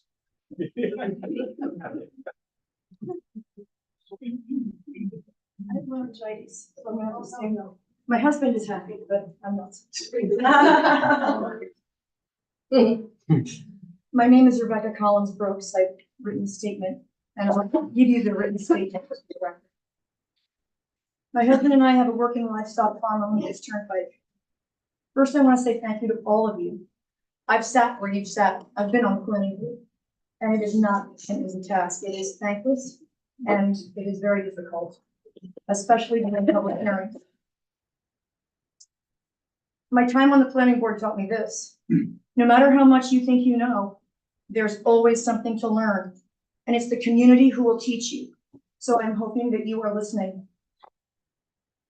The issue you're tasked with deciding, the expansion of the scope of Accord Speedway to non-racing related public events, is not simply about what you see on paper. To many in this community, the application has become a them versus us issue. Newcomers versus locals, city people versus country people. It doesn't matter whether someone has lived here for 100 years or 100 minutes. We are all a part of this community now. Part of getting along with each other is listening to each other. It's not about personal relationships. It's not about friendships with Gary. It's not about how much Gary has done for the community. It's about the rules. I grew up in this community. I graduated from Rondout Valley High School. I went away to college and out into the world. I returned here in 1997 to raise my daughter because I felt there was no better place to raise a child. My now adult daughter was bitten by the car bug at Accord Speedway, when she was a teenager. And she's pursued that passion to the point of being a record holder in her class at Circuit of the Americas Raceway in Texas and other tracks nationally. Her passion for cars, begun at the Speedway, led her to a lucrative and successful career with a software company in the automotive industry. I credit Little Accord Speedway for being the starting point for these things for her. In a town where there are few fun and interesting activities for young people. This was one that challenged and inspired her. I am saying all of this to emphasize, I am not against the Speedway. I am, however, in favor of holding new applicants to previous standards set by other permits. I am concerned, and this is off my script, that you took off the table by approving in the last meeting a sound study before public hearing, when you knew that people were going to come and discuss sound. That is your responsibility. I know because I sat where you're sitting. I'm going to use the Crested Hen wedding venue as an illustration. In their application, and I urge you to go back and read that decision, Crested Hen was held to a strict sound level standard, one they follow in an exacting manner to this day, in spite of there being no noise ordinance in this town. Our farm is located very close, in close proximity to this venue, and we can vouch for the care they take to ensure the decibel level during events is kept within the limits set by their permit. There are questions about the noise levels from the Speedway that you are required to address. As much as I appreciate how the Speedway inspired my daughter, I don't appreciate being awakened at close to midnight by races several miles away, as happened last summer. I request that an in-depth and unbiased sound study be performed to ascertain that the Speedway is in fact obeying the state sound limits set forth in their prior permit, and that any future permits are based on the Speedway's ability to follow past rules set for them, especially if you approve new events. I request that a traffic study be performed to ascertain the flow of traffic, starting as trucks and trailers are arriving hours prior to the races and concluding after all traffic has left Whitfield Road, safe for the community, including emergency vehicles, especially emergency vehicles. I request that an environmental study be completed to determine if the Speedway is following the restrictions set in place in its prior permit, and to determine if a further expansion of use will have an adverse environmental impact. And lastly, I request that if, after searching your conscience, any of you on the board feel you have a conflict of interest in this permitting process, you recuse yourself and allow the alternate step forward to participate in your stead. I think we can all agree that our town has grown and changed tremendously over the course of the last few years. The ordinances set in place do not adequately support that growth and change. We have no noise ordinance, no lighting ordinance, no town police force to enforce traffic rules, and next to no enforcement of violations of permits, such as the one that is before you now. If we are to be a town of event venues, there first needs to be a set of ordinances governing how those happen in order to protect both the public and the venues. Arrowwood, West Wind Orchard, Innis, Stonehills Farmhouse, the Woodstock Animal Sanctuary, and Crested Hen all hold events that directly and often adversely impact the people who live and work here. Noise, lights, traffic, environmental impacts. All of these are items you are tasked with managing. I request that this application be held open, pending all necessary studies. I started this conversation by saying that it's turned into a city people versus locals issue. So I say this to the community. Step away from the Nextdoor app and talk to each other face to face. It's very easy to hide behind the internet, take on an assumed identity, and become a cyberbully. It's far more courageous to build your community on genuine personal connection with each other, even when we disagree, especially when we disagree. This weekend, during the snowstorm, we needed help on our farm, actually desperate help. I thought what I witnessed was the definition of true community and flies in the face of an us versus them mentality. We called two people we knew who could help. One is a local, a lifelong local, who had the equipment we needed to fix the problem. It was not Brian. The other moved here in 2019, a newcomer, a city person. The latter arrived first, grabbed a shovel, and went to work. He even brought breakfast. You wouldn't have known it, but he's a respected, nationally known sports photographer. Together, our problem was solved. The local, the farmer, and the newbie. Please, let's solve the issues in this application the same way. Thank you.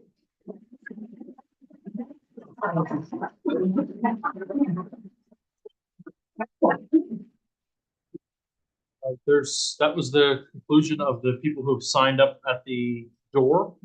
I know that there has been an array of you who have come in after the meeting has already started, so we'll give you the same opportunity. Is anybody interested to speak who did not sign up? I saw in the back. Hi. Name? I'm Lenny Fornina. Thank you. And I live, right off of Bone Hollow. And my dad announced earlier that he owned property right across from the racetrack. As everyone has spoken already, yes, every Friday night in the summertime, the races get out. But for me, it gets a little exciting because I'm like, oh, it's finally warm. So, but anyway, everybody has really valid points, I have to admit. I've been here my whole entire life, grew up here. And I'm going to be 22 years old. There's nothing to do around here. Nothing, unfortunately. And the races my friends and I we go to every now and then, I sing at them, and that's one way for myself to try to get myself out there in the world because I love to sing. And I really appreciate Gary and his daughter offering that to me. And I also appreciate them for what they do for our community as well as all the young kids, including the Smith's kids.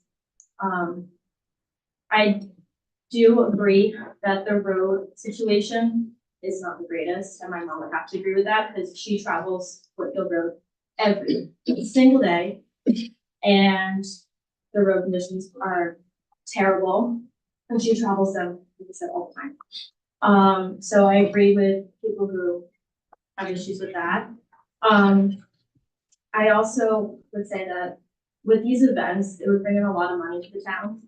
And for myself, I want to stay here, but I don't know if I can afford to stay here, unfortunately. And for Gary and his family, it's hard to make a living, as for everybody else right now. And throughout the summertime, I don't know if you noticed, but every race season, there's a lot of rain. So 9 times out of 10, the races do get rained out. And most likely, a lot of these events that they might be putting on, other than races, will most likely get rained out as well. Which might be unfortunate, but also might be fortunate for other people who may not want the events to occur. So that's another aspect of it. But other than that, I agree. I hope that they're able to put on some events so I can enjoy them and my husband enjoy them as well. Thank you. Thank you. Ma'am, name? Sherry Ellsworth. Thank you. I was born and raised in Accord. I was in 209, right where Whitfield Road meets 209. Been here 56 years. I understand the concern about the roads and the narrowness, but in 56 years, there's been one accident that I know of because of racing. I've lived there all my life, one accident. As for the garbage on the road, drive down 209, drive in Hurley, drive in Ellenville, drive wherever you want. There's garbage everywhere. People are slobs.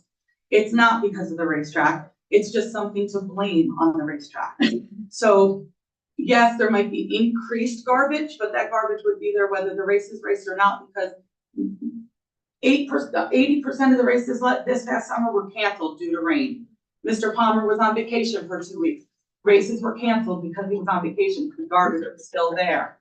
They resurfaced the track, and garbage was still there. So we cannot blame everything on what's gonna happen in this venue. I now live on Medicahont Road. My parents still live on 209. I hear Arrowwood concerts till 1, 2 o'clock in the morning. I don't want to listen to that music. It's not my taste, but I don't complain. So if he ends at 11, why doesn't Arrowwood or Westwood or any of these other ones end at 11? I have to listen to that music all night long. Then we have the Hasidic camp and the Irish camp that have their parties all night long, or the Hasidics walking up and down the road at night. You're worried about roadkill. I worry about hitting these 2- and 3-year-olds that are running up and down Medicahont Road in the middle of the night dressed all in black. And that's their culture, and that's fine. But we have to look at the whole picture. It's not just the racetrack, and it's not us against you. I was born and raised in the country. I love the city. I love to go to the city as much as I can. I would never live there. God bless you all who did, because that's a little too fast paced for me. But we have to work together. We have to support Mr. Palmer and help him survive. We say that there's so much more for people to do. There's nothing for children to do. Arrowwood, Westwood, they're for 21 and over. There is nothing my 19-year-old can do. I worked at Gary Palmer's back when it first opened. My father built the track in the city with my uncle. I worked there when I was little. Then my daughter works there. She works on race car drivers are family. These men, they all look at us like family. If they saw me on the side of the road, every single one of these men would stop and help me because they know my daughter. They know me. And if they wouldn't, they know I'd hunt them down. Because we're family, like we grew up together. I went to Rondout, my kids went to Rondout. You know, this is a community, and it's not country against city. We welcome the city to our country, but you're coming to our country. So you have to accept some of what we have here. You're coming here for the country and the peace and the quiet. Okay, racing 1 night a week. He's not saying he's gonna have a rodeo 12 times. He's not saying it's gonna be a carnival 12 times. It could be a flea market. We don't know what event he's gonna have. Did anybody ask him, what are the 12 events you're planning on having? Everybody's just assuming they're gonna be loud. But Arrowwood is louder than Mr. Palmer's concerts or races. I hear the races.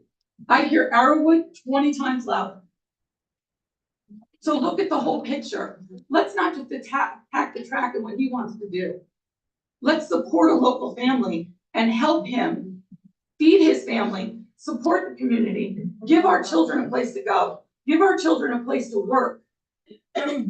Because some of our children have to live and work here. And that's all they have.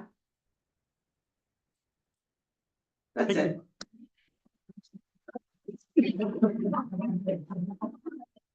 Anyone else? Yes, sir. Your name, please? My name is Billy Metz, and I am a cluster from the Greater Cripple Bush.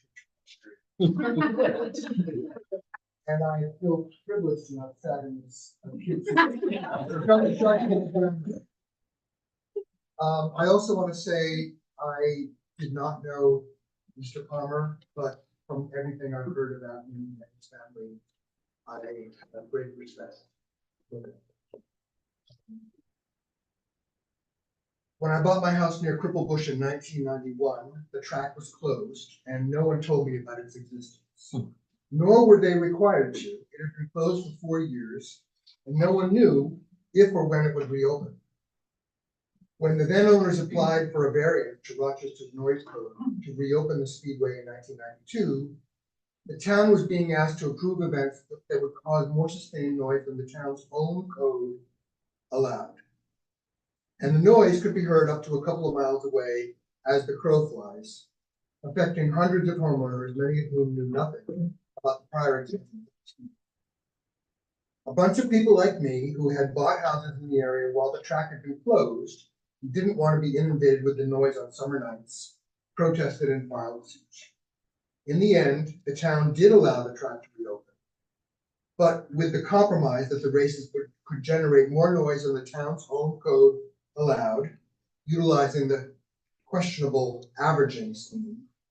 But races would only be on Friday nights and they had to end at 11 p.m. By the way, the averaging scheme would be like me getting stopped while driving at 80 miles an hour in a 55-mile-an-hour zone and telling the cop, well, if he averages all the speed that I drove, including all the time when the car is parked, I would then only be driving about an average of 5 miles an hour, so I'm not violating the speed limit.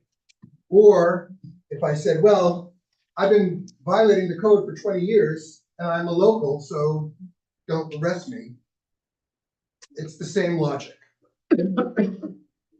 Those of us who knew nothing about the track when we bought our houses had to get used to the noise and deal with it.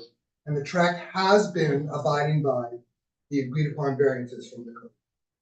But now, if they want to violate Rochester's noise code further, by having events on more than just Fridays and perhaps later than 11 p.m. or whatever the particulars are.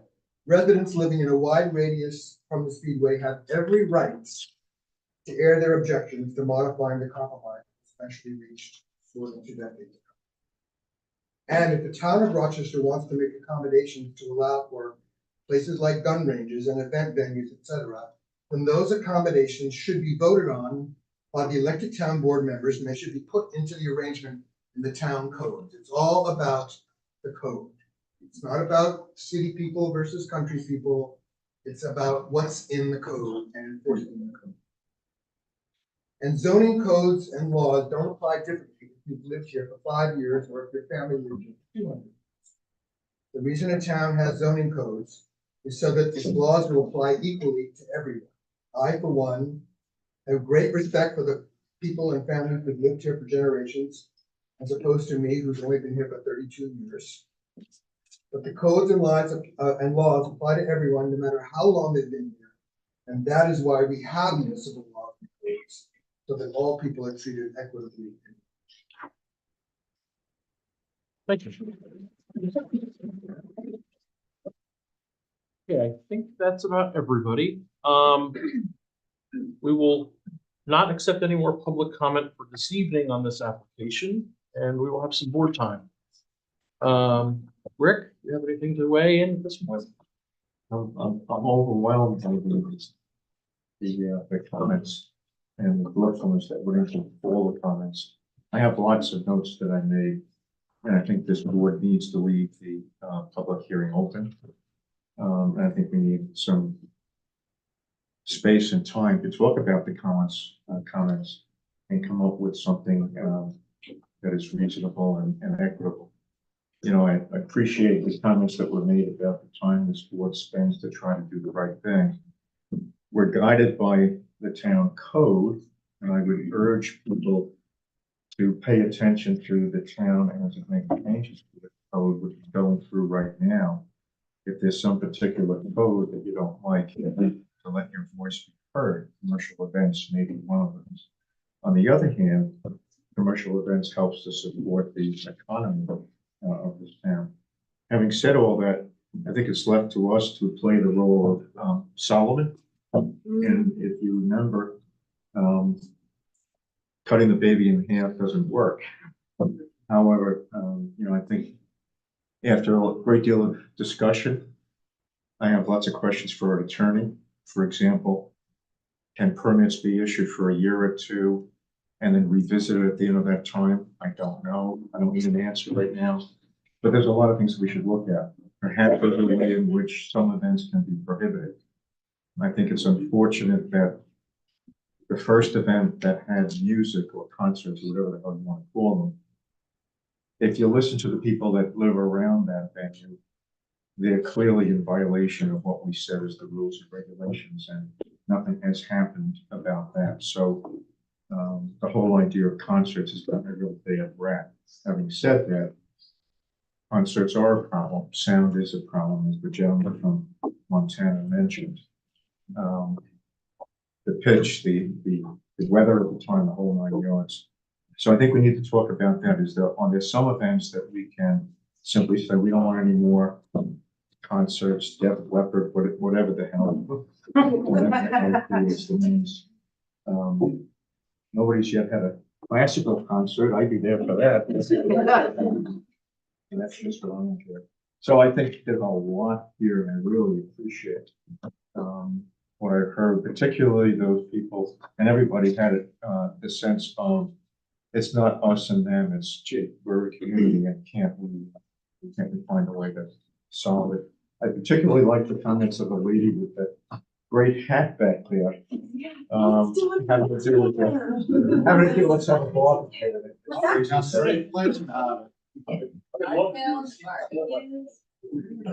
talking about a non-ticketed neighbor event that someone can do on their personal property, and we cook for each other. Okay. Yeah, that's not, hang on. I'm already got me today. Yeah. Big grant enough, and I'm getting back to the stage, so I'll let somebody else. I'll weigh in a little on that. as well. Also, a couple of things for the community to know is keep in mind this application is regarding Ackworth Speedway and what their future plans are, not currently what they can do at Ackworth Speedway. That's number one. Number two, if you have a concern about another application such as Arrowwood, Innis, I've heard a bunch of different neighboring properties in the area. That's a conversation that you should have with the code enforcement officer. We have a code enforcement officer in our town who accepts these complaints or comments or concerns, and they have the ability to do something about it. So if you have a concern, a comment, an issue, a problem, even a thought process, or you need some more information, we have a code enforcement officer who is readily here and available to answer those questions. So I urge you to utilize that opportunity that the town provides. Additionally, this is now this is outstanding that we've received so many public input. We would still accept your public input via email to our planning board secretary's office, where you can continue to submit those things between now and our next meeting that this will be scheduled for. What's that email address? We'll get you that. It's on our agenda, which is on the website as well. With that, I know we have a lot on our plate and we do need some time to discuss this probably at our future meeting.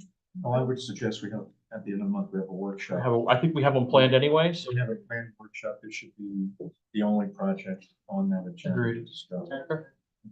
Okay. Anybody else on the board before we move on? I'd just like to thank the community for a great dialogue. Everybody showed up. Behaved. And given us a lot of food. Emery? You know, I've lived here for a long time. I went to high school here and, my kids fell asleep to the sound. Friday night, they heard the sound, they had to come in. But it's kind of hard to, have to go through everything, and I'd love for all of us to discuss on the board the, comments from the community, and I do appreciate that everybody is civil tonight. But it's, we'll have to see what the logistics are, because there are other venues that are doing these types of events. And it just seems at this point, again, until we go through everything, unfair that this gentleman can't do these events as well if there are other people doing Sure. it. So I'd like to go through that a little bit more, and that's my comment. Sorry? I will try to be short. I think we should consider this application regardless of the owner, because with all due respect to Mr. Palmer, in a year or two, ownership can change, and new owner comes, maybe resourceful, and he can, yes, Mr. Palmer conducts now 25 races. Another person could be more resourceful, and so he has 52 events per year, and we give them a blank sheet. So if consider it for commercial now, let's consider a request for commercial event. We have to be considered that equally as we are approaching all other applicants, meaning we have to conduct ambient noise study and follow the code. That's essentially what my point is. Yeah, so we need to discuss it. Sure. Paulina? I think, well, I'd like to hear or read the rest of the comments that are provided by the community. And we have a balance, and we have to look and see the impacts for the additional 12 events versus what he's allowed to do. As Zorian was mentioning, a noise study, my question would be, if you do a noise study, what would you be considered ambient? Is ambient noise the sound of the racetrack, and then anything above that? If so, a noise study could be very simple, and because that is what we're looking at. We're not here to judge the noise of the racetrack. We're here to judge the noise from the 12 events. How we go about that, I don't know. Zach? I think we heard a lot of great comments from the public tonight, so then everybody's been coming. I think as a board, we need to I took a lot of notes. We need to kind of just digest everything and think of the best plan of action going forward. Chair, if we put this on the workshop for you, like to request that Mr. Palmer be at the meeting, so it can be, which is kind of unusual, but to have a full volunteer source in the meeting, so. And I also have a few pieces of information I'd like to collect. I know that right now, Mr. Palmer presents an annual noise study. Yep. I'd like to get, and that goes to building inspector, right? The code enforcement sends a company. I'd like to get our that have hands, nothing to do with it. I'd like to get our hands on that report for the last 10 years. To see what the noise levels have been. Yeah, but I would like him to be here at the workshop. Mark, it would be helpful to the board and to the community if you can drill down and give us an idea of what these 12 events are going to be. You know, can I say something? No. So, Helena, we'll have that conversation at the next meeting. Sure. As of right now, the application does not require him to dictate Okay. what he wants to do. It gives him the ability to do the items within the code. So we'll have that conversation as we go. Understood. It's I mean, also it- what the public. Right. In my eyes, it could be anything from a car show, chicken barbecue to as one of the members said, a large concert. So, there's a range there, which we should discuss as well. thank you. Okay. All right. So we will leave this public hearing open. And we will get this on our next agenda. Okay. Thank you for coming. Yes, we will take 5 minutes. That's great. Rick will take 5 minutes. Thank you. Say again? Now we're gonna go to the other.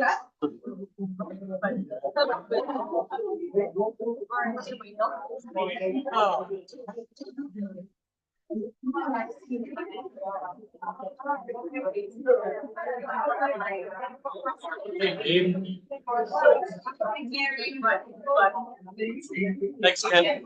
Appreciate it. Yeah. If you have any questions that are not inappropriate, feel free to call. Yeah, we're gonna be probably January 2nd. We'll email you a date. Because when you guys sit at the table, you go, I got no decimal. Thank you, sir. You're not feeling busted, of course.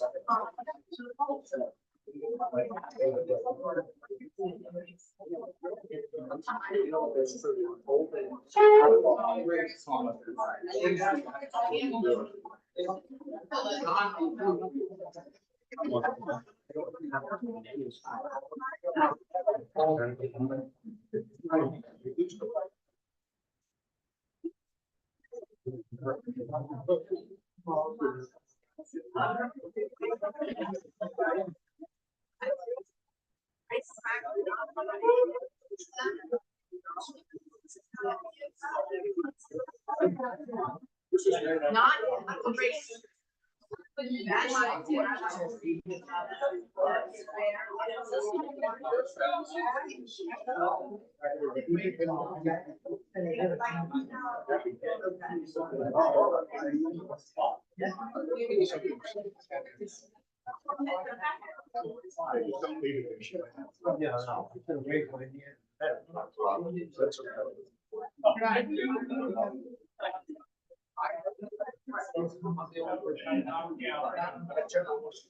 We don't even know what New York State. I had a voice over. Oh, yeah. I know, I had it on my other phone. My other phone.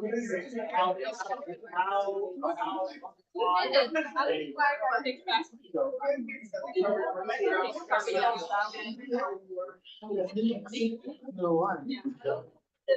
Somebody, I know somebody else. Yeah, I think that's, I don't know why. I'll have to look at our tech guys.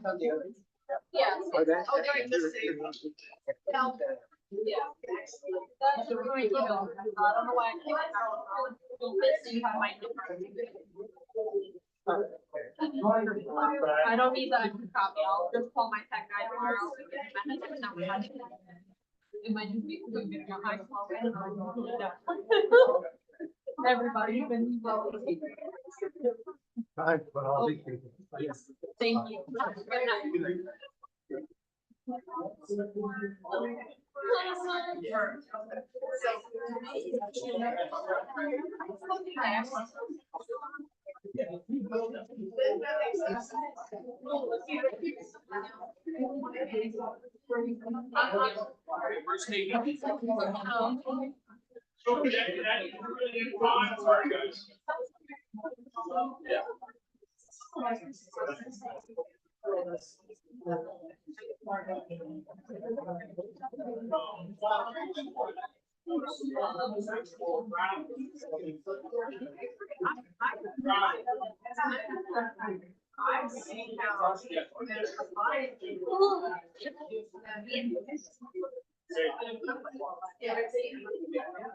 We're gonna get somebody there. Ice. Oh, ice? No, it's my house. I'm in the middle of nowhere. Okay, maybe.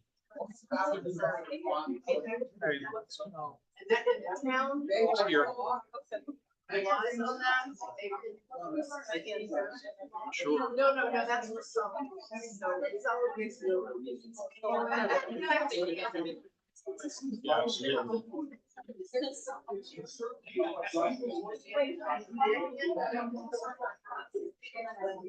Yeah, I agree. I was very sympathetic to my daughter. I went out and pulled her car to the garage, so that she wouldn't have to. Nice.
Okay, guys, we're gonna start the next application, so if you're not here for that, upward and onward. Nope, that's the nice way.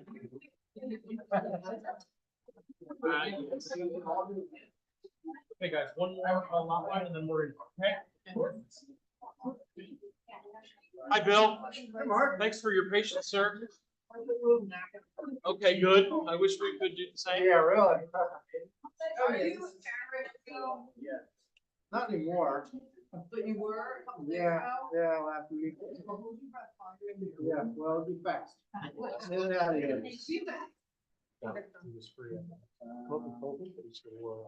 yeah, that's what I remember.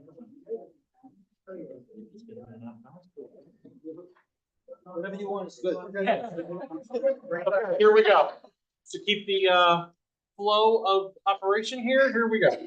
Next application is 2023-264, a lot line deletion for Donna Bailey, represented by Bill Eggers, Head Buccaneers. Bill, simple lot line deletion here. Looks like we're taking two existing lots and combining them into one larger lot, probably because they're long and narrow, trying to make a building lot. That's what it looks like. Yeah. I see the right of way, which we have the RMA in the folder. So thank you. And board, this one, it doesn't get much easier than this. The only thing I don't see, Bill, is. The right to farm. Right to farm. Bill, I'm gonna get you a sticker. Yeah. Actually, so here's a good story for you, since we're on story time tonight.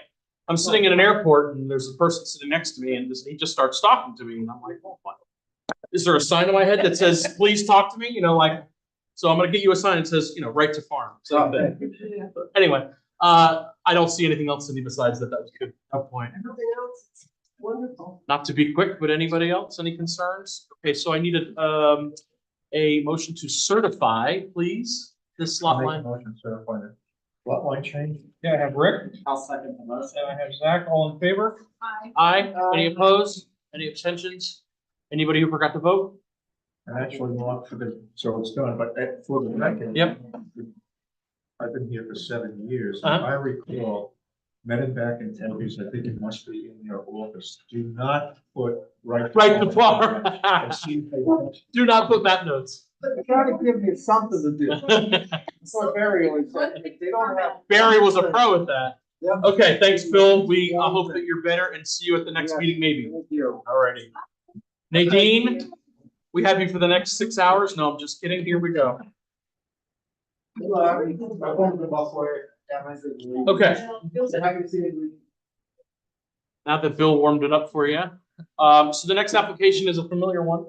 2021-516, a major subdivision for Jacob Realty. So Nadine, this is where we're at right now.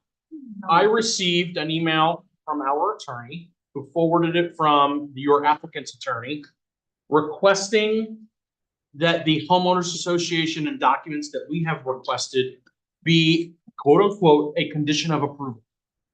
This board is not going to allow that to happen. We made it very clear that we want to see the homeowners association and all of the easements and documents for our attorney to review, and your applicant's attorney still has not completed those. So we are still in holding on the HOA and the easements. We want to review them. We've made it very clear. In addition to that, we have our engineer and team, Greg and Megan, have been working diligently on a resolution, which Could you ask the applicant's representative why they want that? I would imagine they. Because there's so much valuable information that we went through and through about conservation easement being in there. Who's the grantee, who's the grantor, that's. And we haven't received it. ridiculous. I know. Our attorney has. I am not an attorney, but I will tell you that their conversation, is not a language that I understand. Understood. And, they were talking about a CPS 7 and they were gonna file that and it had its own language and I don't know, so I did, And I that's, can't, that's okay. can I appreciate that, that's fine. do that. I do know that, you said there's a draft resolution that I can discuss. Yeah, absolutely. That is one of the items in the draft resolution, but if we can talk about the other items and. Yeah, so my goal is to go Board's feeling. through the items that CPL prepared for us to review those. Obviously, we're not here to vote on anything tonight, but this gives us, as Greg and I were talking earlier, it gives us sort of the opportunity to adjust things, fix them, correct them, without approving them, at least moving on, so we have the ability to go through. So, can I just ask? Sure. Because I asked to be copied on any emails, and I don't know what time you got that, Dave, but I didn't see an email The today. email that I No, got from the attorneys? Yeah. It was Friday afternoon. Yeah, they did not copy me, so that was the only thing they asked. They asked if the planning board was willing to accept the homeowners association and subsequent documents that we required as a condition of approval. Let's be clear, it was kind of shocking actually. Because there were a number of things that are outstanding. We actually have some drafts that, I know conservation. you put comments out. And there were we commented back going back as far as June, and then I spoke to you in this meeting and was spoken openly in December. And then I also sent you an email right around Christmas, again reminding you. And the bottom line is from the legal side of your application, we've got almost no serious feedback on any of these for probably on the order of 6 months. And that includes a period when the board openly asked for an HOA bylaws that we've gotten. I want to be clear, there are two documents that we started to get some progress on. One we have progress on, one we have a little progress on.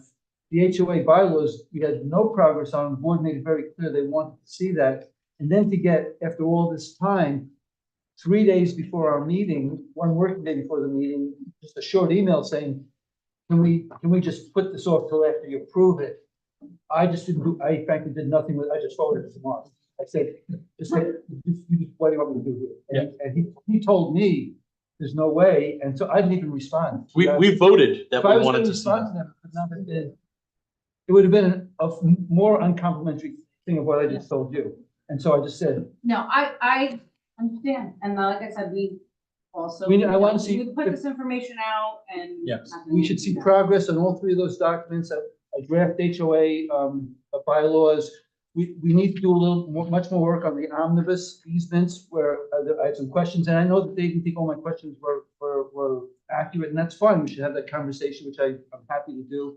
I think we may be supposed to on the conservation easement, but we've got to get, it's not good to let it go for 6 months and then the day before the meeting say, can we just approve it anyway, and we'll get back to you. It's not gonna work.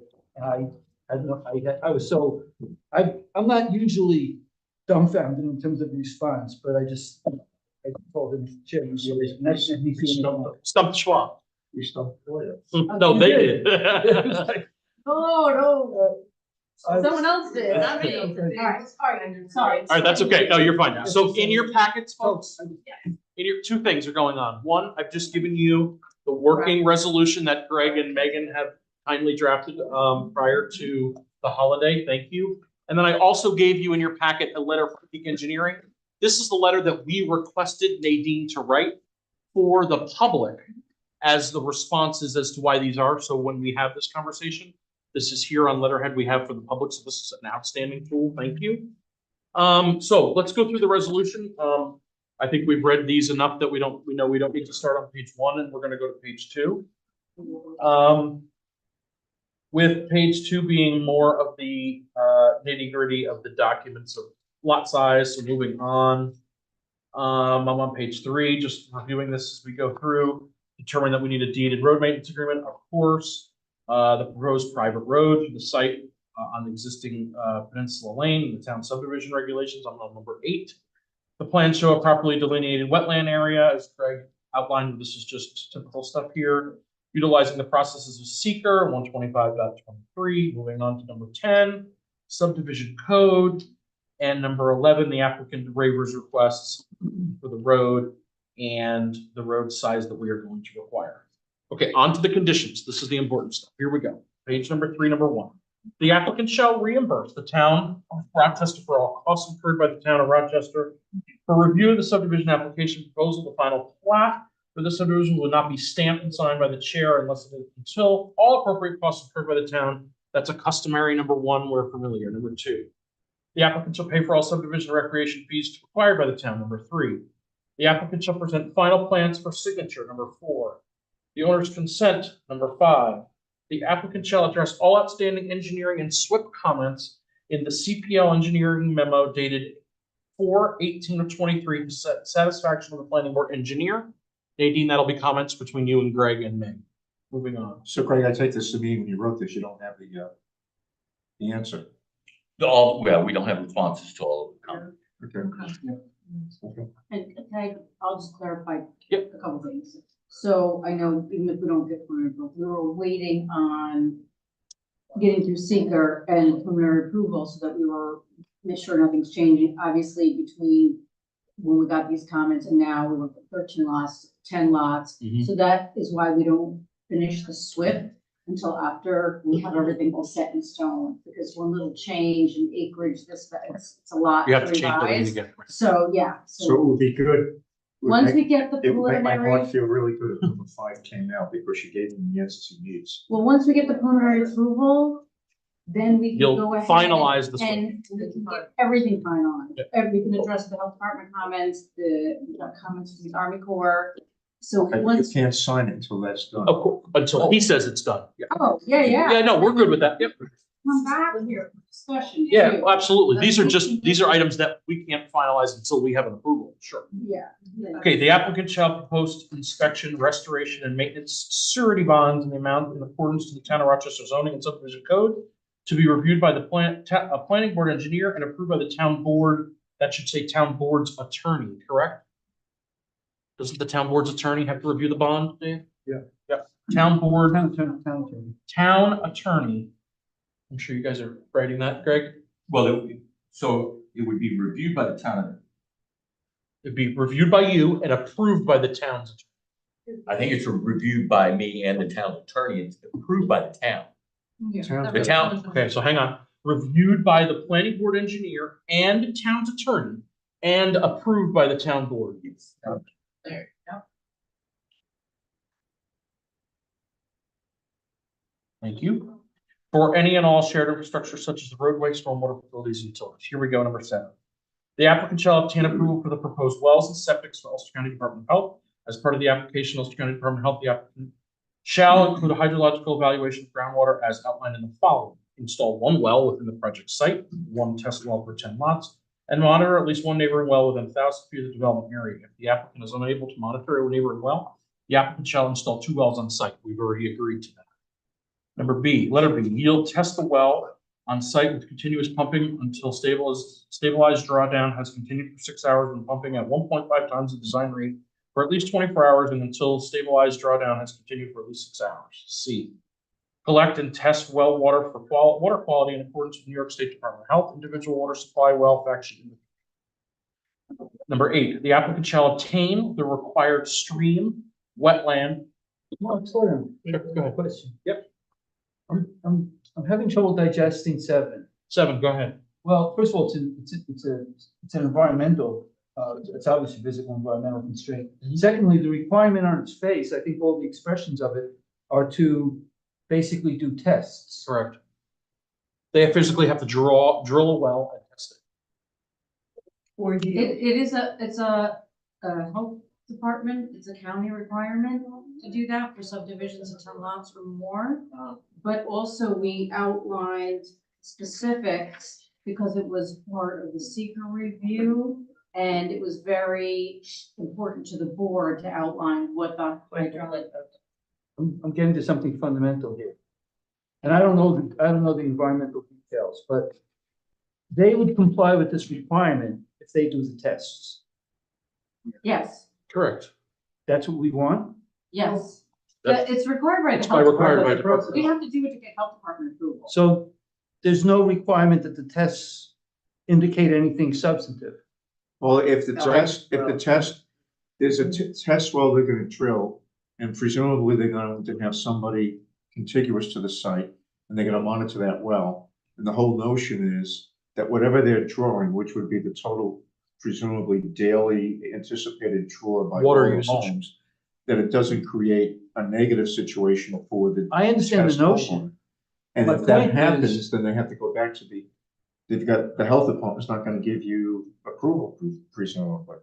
Okay, so that's, I want to be clear, that's Is what. that true? That's what we want, is for them to go through the testing, and we're not necessarily insisting for purposes of the condition that Well, any particular result. Actually, now that you mentioned, it, we should have our engineering. Right, as long as the health department engineer on site has to approve or Why deny. don't shouldn't we also have our engineer take a look at what the results are? Well, okay, you're missing my point. Go ahead. That's another procedure. Let's just assume, I plead complete ignorance on stuff like this. Let's assume that for purposes of public health, safety, and the environment, we need the test well to show 10 gallons per minute, whatever the number is. What I'm saying is, I don't see that substantive requirement here. What I'm seeing is a requirement to do a test.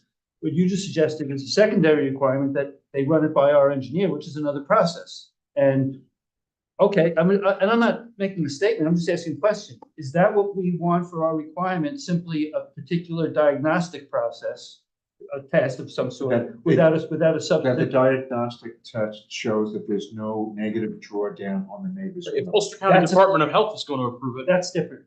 And that's what we want our engineer, Ulster Department. I want our engineer to take a look at it. What I want to So know the is, test- do you want Hang on. what you want as a written requirement, or is it sort of, what you said, the first phrase you said, Rick, was, well, our idea is, do you want your idea to be an idea, or do you want it to be a condition of No, I approval? think it needs to be a condition of approval. Our engineer has to say, okay, there was no negative impact to Oh, the okay. neighbor. So if we were to assume, and I'm still not sure, if we want to have some sort of substantive requirement in terms of adequacy of these, of the results here, is there a way that you can explain what we want? And I don't know, again, I'm not saying I know the answer. Well, I think we need to talk about that because It's the process. in my opinion, and hang on a second here, in my opinion, if Ulster County Department of Health is approving the wells, is that adequate enough for this board? This is a test not of the capacity of the individual wells, it's a test of what the impact is on the neighborhood. Negative impact. Negative If, impact. if, And I don't There's more. frankly there's more trust to it the than that. health department on that, but I would rather trust our engineer to say, This is what I'm the driving. test looks great. The up and the down, the charts, the graphs, the whatever, the logarithmic sheets that show the ups and the downs. He says. What was the number after 72 hours? Is it a certain point? I mean, I don't Can know. I explain? okay, hang on, Cindy, hang on. Nadine? I'm just gonna explain what the health department has other requirements as far as residential wells.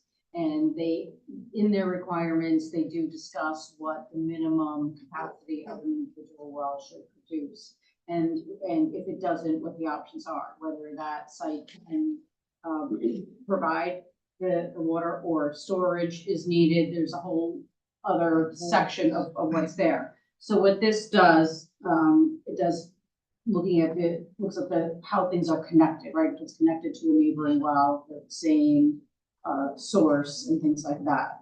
So there's a couple things that these tests identify, and then there's other ways of finding out how to mitigate impacts or if there's problems with the water quality, let's say, and we can just go as simple as hardness, if the water's too hard.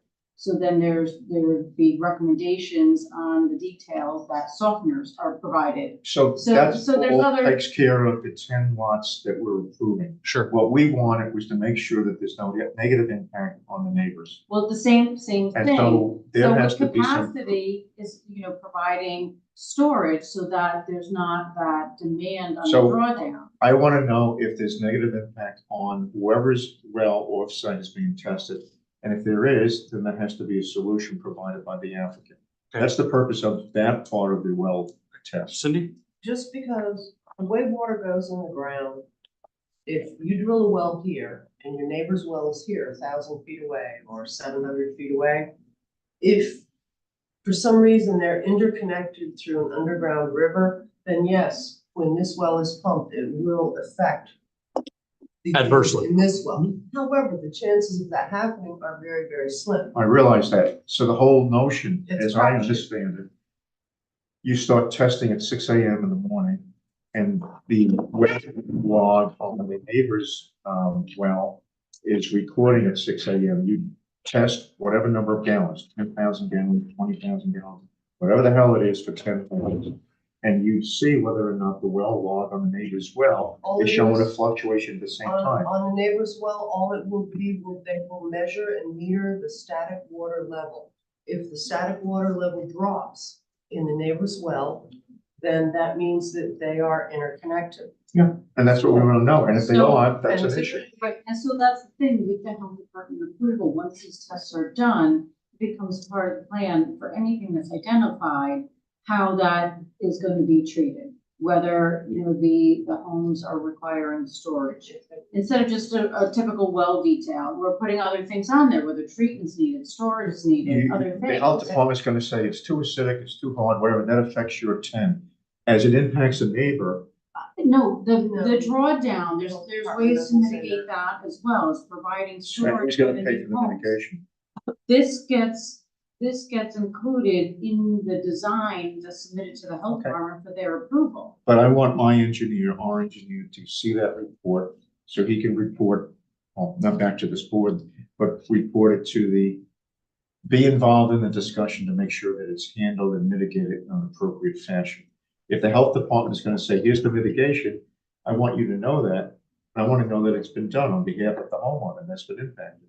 And And what I we- absolutely yeah. agree with you. The likelihood it's gonna happen, you usually do, for this size project, you probably do 2 or 3, but In like a we said, regular- actually, I think the code provides 1 well for every 10 homes. Rick, I think that's what the code Rick, I'm provides. trying to digest the approach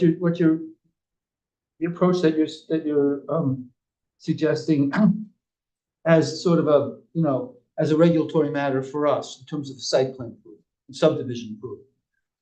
what happens? I mean, the two things I'm seeing is, one, you're gonna have Greg essentially bird dogging the health department. Which is question one, but, and there may be a few things to work through with that, but number two, the really fun one is, what if Greg doesn't like the way the health department is looking at this? Suppose the health department says, it's okay, and he says, no, it's not. Is that gonna be a condition of, I mean, Oh, well, let me throw I'm it having back. trouble. Are we gonna write in that, because we need to write more, that this be done to Greg's satisfaction and? Well, let me throw it back at you. You tell me how we, the board was concerned with the number of wells that were being drilled, a total of 10, and what impact would have on the neighboring. Now, there aren't a hell of a lot of neighbors around that tract. Correct. The only ones I can think of on this. Yep. Or on, The Jager Peninsula Lane. Yep. So, and I don't know which well you expect. Let's say this well. how can we guarantee that one of the neighbors is gonna let them test their well? That's why we said. That's why, if not, you have to drill two. That's why we put this language in, because this was the They conversation. have to drill it. How it's being done, how many are you doing, and what is, so that's why A, B, and C are in here, just to clarify, this is how the well testing's being done, and this is how we're gonna monitor the drawdown. So the objective is to make sure that the neighboring wells. I understand the objective. So how do we accomplish that? Right, but can I just say something, Rick?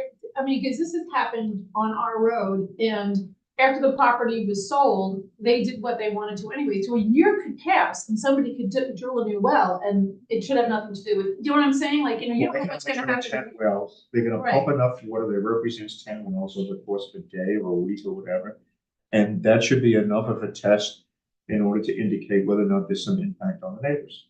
Right, Period. but do you wanna have That's what we want to. our engineer going? I don't see that it's necessary. But that's just me. I think So what that, are we gonna, why do we have it do it if we're not concerned No. with what impact it's gonna have? no, the health department has, they're the permitting agents.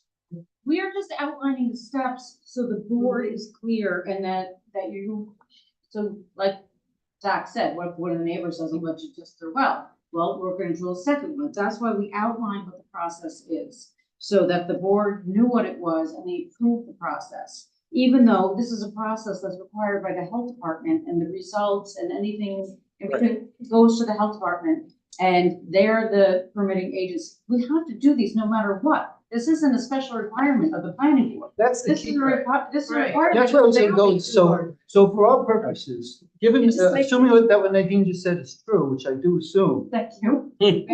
Oh, of course. That means that this paragraph is basically a nullity.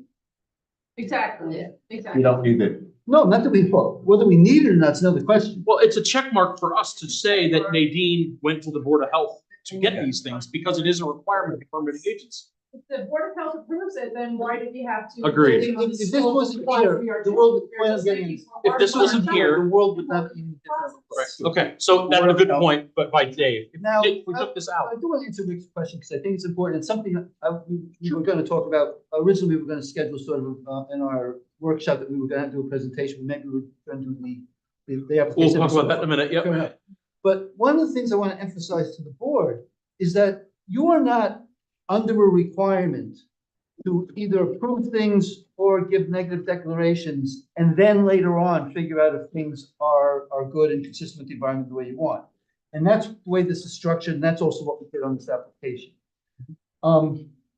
What I would have suggested is, if this is important to the board, setting aside whatever, and if we don't fully trust the health department, or we just don't want to deal with that, but if it's important to this board, for this town, to see that this is done, we ask them to do it first, as part of the seeker review, or as part of the subdivision review.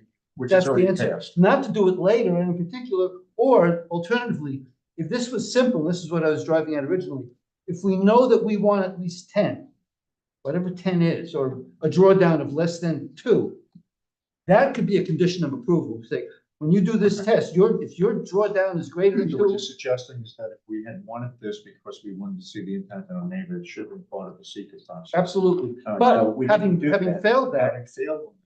we now have a second bite at the apple, and we can ask them to do it now as part of subdivision approval. David, this is why it was done this way, because we need an egg deck to get any other permit from any other agency. They're not gonna issue their permits without secret. I didn't ask you to get a permit. I asked Excuse you, me, I'm not done. We cannot get access to this property and build a driveway because of the permits that are required from other agencies, such as crossing a. Named stream. Yeah, a wetland or something like that. So we needed the seeker so that we could build the driveway to get a well drilling rig into this property to drill the well. somebody requires you to have a negative declaration to build a driveway to have access? Yeah, because we're not going to, Go across national yeah, wetland. we're not allowed to do that. So yes, so. We're not gonna give them an approval. As part of this whole master plan. Our neg deck gives you a permit to go across federal wetlands? No, but the Army Corps and the DEC, they all need the secret determination in advance of making their final approvals. Right, so you've got, okay, so you're gonna get the secret determination, the wetlands approval, and then you can get across the wetlands. Exactly, that's why we needed the secret determination. Right, so aside from that, I mean, it was a good opportunity if we knew more about secret than we knew. Fair enough. Might have said this is this project. That's why we're having training. Right, and then whatever that course. My goal is to How do we understand- make sure that we have something that we made it clear to the applicant? They have to have water. Department has to take a look at this. The health department? Well, that's what. Well, the you health have to- department has to take a look at it. I mean, actually, well, Greg went off of a different template than what we've been using, but what we've been using is every subdivision approval, every site plan approval, we have general conditions. And the general conditions always say you've got to get every other permit that you need from everybody, including everything from the town, everything from the feds, everything from the state, everything from the health department. So that's going to be in your general, that's going to be there. And I just wanted to point out to the board, to the members, that despite all the intelligence that went into this, the drafting of this and the consideration as to that level, what you've really got here is not what you think you're getting and what you want. And how do we square that circle? And I told you the two ways is you could front load it, and now we can do it because they've got the neg deck. Or you can put in specific substantive requirements, which is we need 10, we need 2, we need less than this or more than that. But what you've got here is you've got to do this test. And I was just pointing out to you, all you're requiring them is to do the test. And as Andeem just said, it's the same test. Well, the you gotta health do the department test anyway. It's requirement by the Board. It is required by. They have no choice, whether we say it or not. They have. Right. So. And you can we do the presented website what monitoring. those requirements were to the board so that because there was a whole thing about hydraulic studies. So we said, this is the test that the health department requires. Does the planning board agree to this test outline, or do they require something else? You all agreed to this test outline. So that's how it ended up in the So conditions. the functional question is, do you want to receive the results of this test before we give approval? Or alternatively, do you want to specify that the results have to achieve certain goals? The assumption is that if they fail the test, they won't get. They won't get Board of Health approval, right? We're beating that horse. No, to there death. are specific requirements for the test being performed. Board And of if Health they has to- fail the test, they don't get the proof. Okay. So we don't necessarily need to find. And guys, I results see of the another test. problem. Okay. What? I see another problem. It says, What part of it? 7A, install one well within the project site, not a problem. But it should mention a minimum depth of said well, so we're not testing groundwater. You have to have 50 feet minimum to bedrock that it has to be cased. So it has to have a minimum depth, I would say, of 125 feet maybe? The well The health department's details are gonna part visit of the, No, they meet but the health department requirements, so the well has to be installed it has to have a according to the minimum of details. 50 feet of casing. Right, and but then that's if the they- well drilling company's responsibility to meet Board of Health requirements. Right, exactly, but I'm just saying, you can hit water At 10 feet. 10 feet. All right, but we don't need You that. have to have. Yeah, we don't need that in this here. is everything Again, that all goes back to Board of Health. What I'm getting to is, and this is where our paperwork is not specific. If the applicant is unable to monitor a neighboring well, and it should be specified in there, a minimum depth of the neighboring well just to cover our butts. Carla, that. No, because the previous well is already at Board of Health requirement approval. Not necessarily. What do you If mean? it's an older home, I bet you dollars to donuts to Jaeger Farm has a. Oh, a hand dug well. We're assuming Now I know to where you- use one of the neighbors that are concerned, the ones on Peninsula Lane where their houses. And those are also. Yeah, and there's other ones on the other side too. I mean, we're not gonna be, the person who has to do the monitoring is gonna know what he's monitoring. So he's not gonna be, you know, Okay. hand dug It's shallow just well or kind something of- like that. And they know what the depth of that well is, they know. Yeah, it's all logged. It's all logged. The DEC has a well log repository, and I'm sure probably while you were making up this application, did you look at the well yields on Peninsula Road and the nearby wells to assure that you're gonna be in a good aquifer? That you have enough water? We Yeah. have to do the test anyway. Yeah, so I mean, but that, we can if you review looked at as those many wells wells. as we want, Yeah, but I'm just saying that Yeah. data is there, you know, And there's the we have to DEC. file, once wells are drilled here, we have to put them in. Right, so It's you gonna help have us an out too idea. also. But actually, it's easier to get the well log from the building department than it is. But I'm just saying, you have data there that's gonna tell you nearby well yields, the depth, I think we're. et cetera. Okay, I think we're moving on. Yeah. We know that we need water and Nadine's gotta provide it. Here we go. Okay. Number 8. Greg, are you good? Here we go. Yeah. Thank you. The applicant shall obtain the required stream, wetland, or wetland buffer disturbance permits from the DEC and Army Corps of Engineers for the construction process and any required after completion for the maintenance of the site, specifically stormwater maintenance. So we have our stormwater covered and you need your permits to do so. Nadine, you're good? Okay. Number 9, all common facility construction shall be monitored by an outside party determined by the planning board and known as the clerk of the works. The clerk of the works shall provide the town building department with, at minimum, monthly inspection reports. This service will be paid for by an escrow established by the applicant. We've discussed that ad nauseum. Let's just call common facility. Is there a better term for this, Greg? Infrastructure? Construction, which would be I like that better. infrastructure, Infrastructure? which would be stormwater protection, electricities. Utilities. I mean, Road. it's Yeah. common Yeah. facility. I don't know what. common- Greg, I'm gonna let you clean that up a little. Okay. Yeah. Drainage, sure. Number 10, the applicant shall provide town building department annually a certification from the engineer of record or qualified inspector that all infrastructure related maintenance is being performed on site and that all infrastructure is in acceptable working condition. Who's the engineer of record? Nadine? Okay. Mark, Yes. where to clear, What number are you on? 9, clear of the works. So we're gonna do it at some point, you know, who's gonna be clear of the works? Or it's basically our engineer? Yep. So why we don't just state it?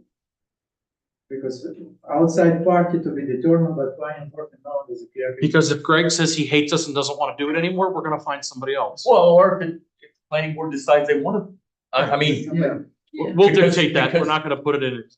so whoever you will be.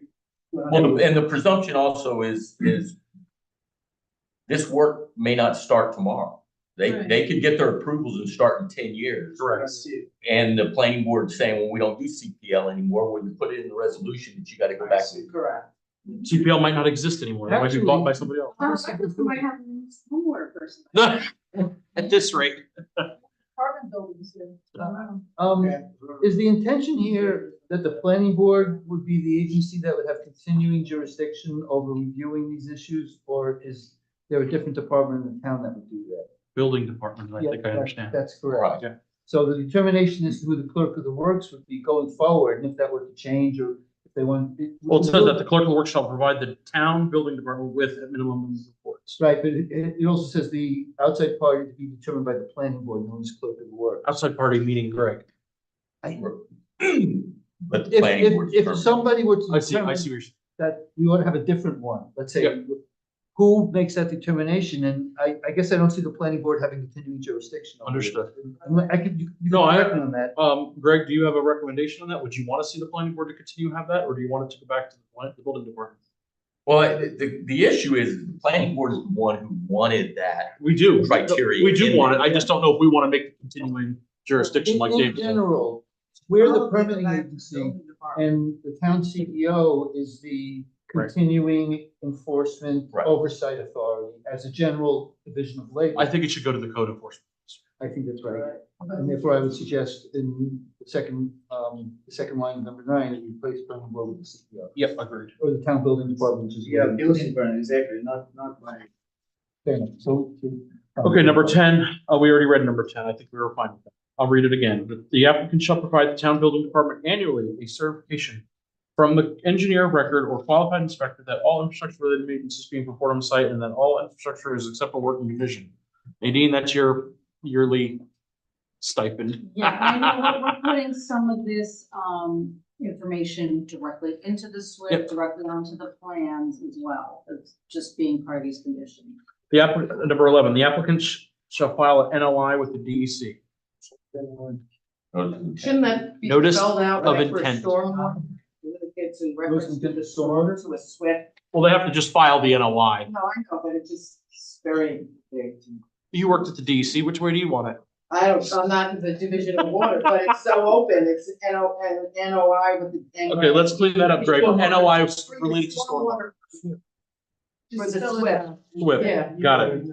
And don't you, yes. It's actually for Spell out the notice of intent. stormwater general permit, right? And the stormwater permit for construction activity, am I correct? Nadine? Yeah. I'm used to industrials, yeah, I missed you. Number 12, the applicant shall provide an accepted homeowner's document, homeowner association document, which will, among other items, include the following. A through I, updated language regarding the number of lots, conservation area restrictions and maintenance measures, stormwater and sanitary easement restrictions and maintenance measures, restrictions regarding soil disturbances, tree clearing, areas and type of permitted buildings, and motorized vehicles, a private road agreement, standards for road maintenance during snow and ice events, including the New York State DOT best practices for salting and sanding.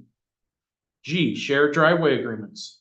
H, lighting standards and restrictions, including prohibiting lighting along the roadway and requiring dark sky compliant practices.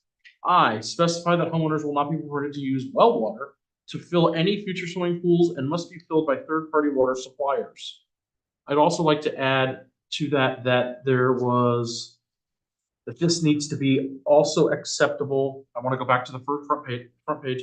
The applicant shall provide an accepted homeowners association document, which will, among other items, include the following, but also needs to be approved by the town's attorney for homeowners association, the town board, and the planning board attorney. Slow down here. This is, I mean, just in terms of A, B, and C, the beginning ones, this is what the applicant's attorneys were requesting. That's and correct. We thought was inappropriate. That's correct. So why, I mean, I guess my question to you is, do we want any of these up front before we approve it? Or do we want to see the HOA before we approve it? Yes.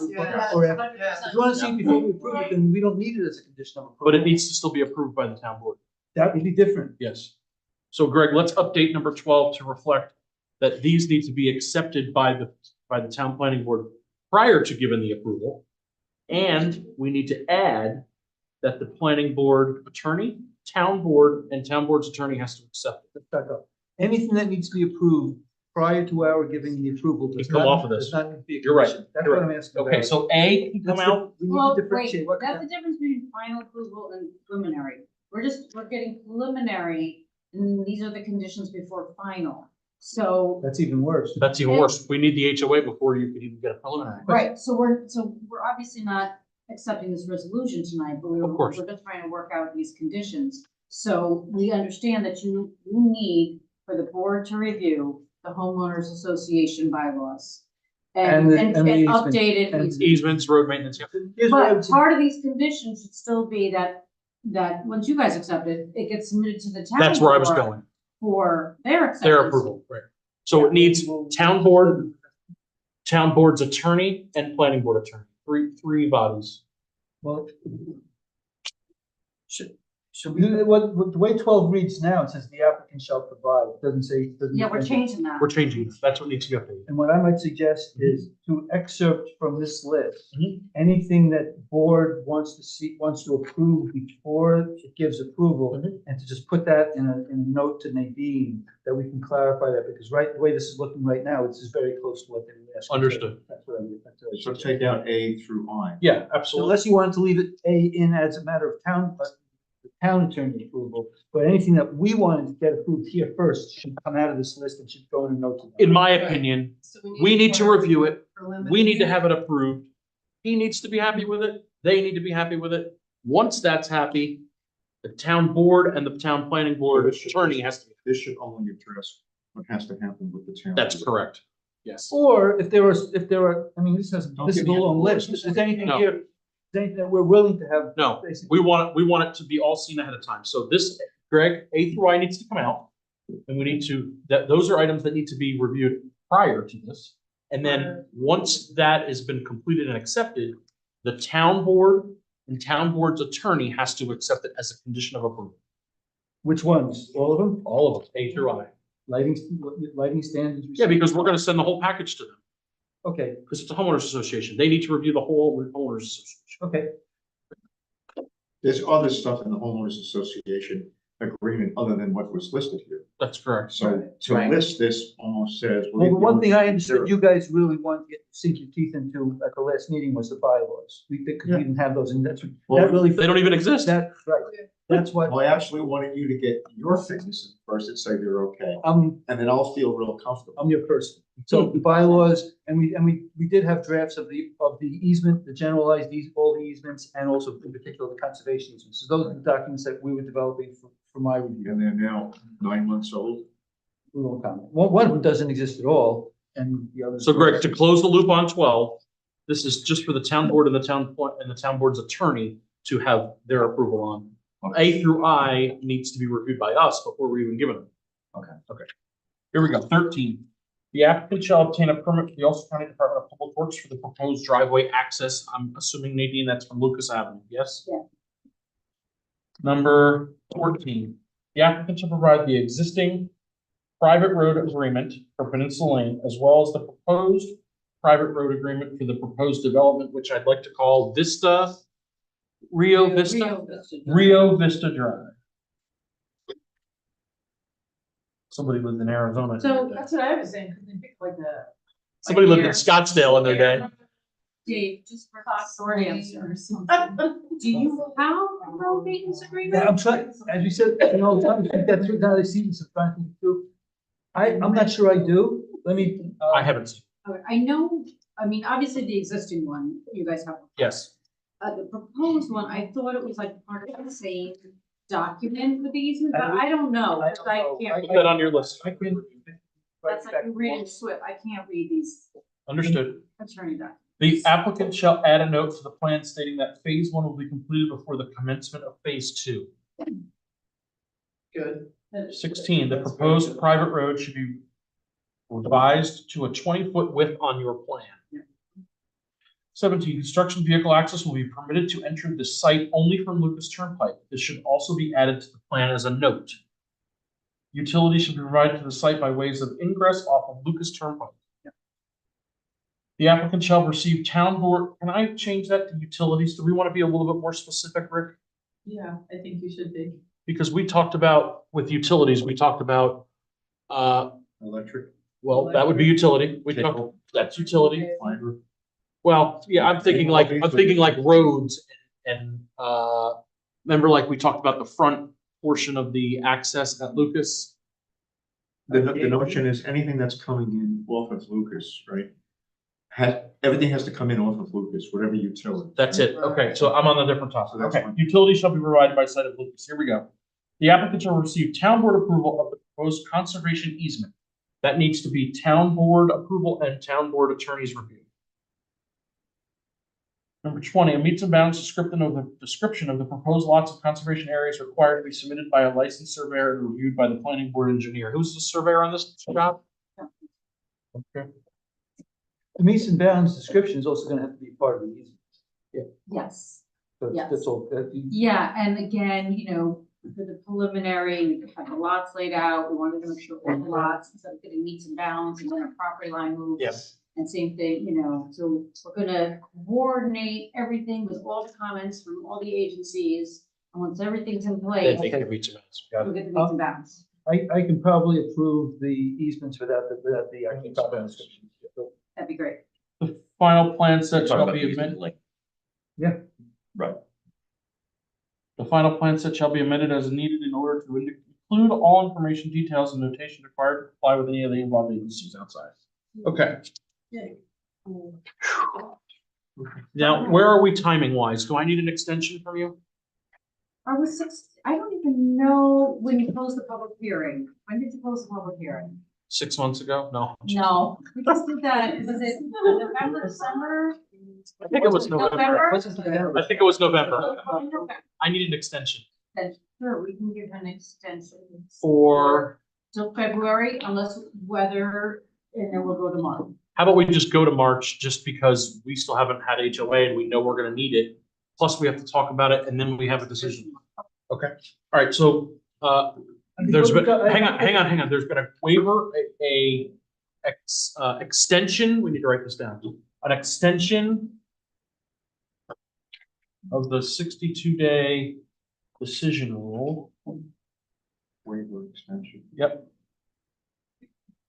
was requested, formally granted.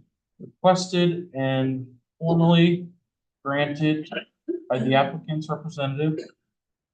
We just need it in writing. Yeah, I will need that in writing, Nadine, if you could send it tomorrow. Applicant's rep. Tonight? I could send it this Right now. week, but You don't have it done already? Okay, applicant rep till the May regular, meeting. March, sorry. March. Sorry. March regular meeting time. Okay. That was a Freudian slip. It was what? That's a Freudian slip. I mean, May was a good idea, didn't you agree? I'm not coming to recall. I'm not. Okay. You better go to Deloitte. Yeah, you better get your flapper out. Oh, okay. All right. I have a technical question for, Are you gonna make it? number 20 requires meets and bounds on the proposed lots in conservation area. The road is also gonna have to be subject to these, obviously, from the combined use of the road. Do we don't need a, meets and bounds or some other description of the road? Does it have to be off the site plan? Or something Right, like so that? the road is in its own, basically parcel, so it will Yeah. have, but we can do a description specifically. But you'll for give me the something road. specific for the road. Yeah. as Meets and well. bounds description for the road. Or just some designation under the site plan that's. Yeah, because the road is gonna be owned by the HOA. Yeah. Right, okay. Right, well, so is the conservation area. Correct, but the So- lots will be, But the easement will be different. that's correct. So they're all their own lots, let's say, the conservation areas, the lots, the road, they're all like separate lots, so they Right. will have their own description. Right. that's what- SBLs, everything, okay. All right, Well, the road usually doesn't get an SBL, which is a weird thing. what doesn't, a road? Yeah. Yeah, it just goes with the actual SBL of the Yeah, conservation. it will be in Well, I the- mean, I just wanna make sure that the easement is, you can't have an easement over land that's not defined, because it doesn't, it's like buying, you would not buy your house if the lot was not defined, and we can't have an easement. People rights. Okay, we're running out of daylight. Are we done with the Jager? Thank you. Okay. That's good. Oh, so you'll just send like a follow-up and just saying about the homeowner association and that these items must be included for your review. Correct. Okay, thank you. You need And to send that. I'll send Yes. that And along. and I'll tell you the same thing I said in December. If you guys wanna have a conference call and sit down, just put everything here on the for it. table and figure out what we need, what we don't have, et cetera. Yeah. I'm open. Thank you. Thank you. Okay. Definitely fast, but yep. We'll get Okay. there. We'll get there. All right. The Jager's done. We're moving on because we have a slew of stuff still. Here we go. So, sorry. Sorry about what? That, approval, Where are you? that, what, that, bold text, Yep. Yeah. I'm not there, why are we saying conditional approval 1 through 5 only? That's what I don't understand. Okay, in the bold, last part of the bold, Town of Rochester Planning Board further grants conservation subdivision conditional final approval upon satisfactory completion of the conditions of approval, 1 through 5 above. The reason that is because when we started this, there was only 5 items. Now there's 21 and there's probably gonna be 45 when we're done. It's a typo. Greg will update it. Sorian should have been in grammar class. No, it's not a grammar. It's the attention to detail. Okay, here we go.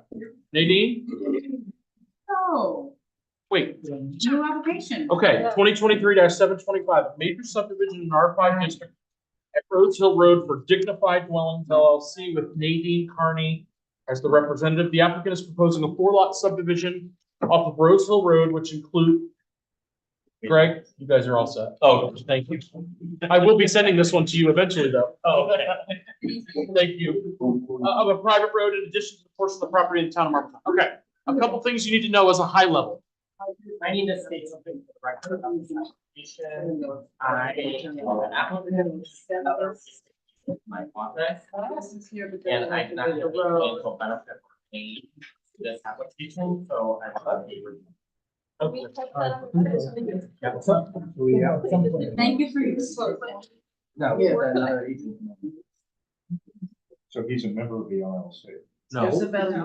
He works in the office. so somebody else is having to do it. We're good. Yes, thank you. Appreciate it. See you guys. Thank you. No,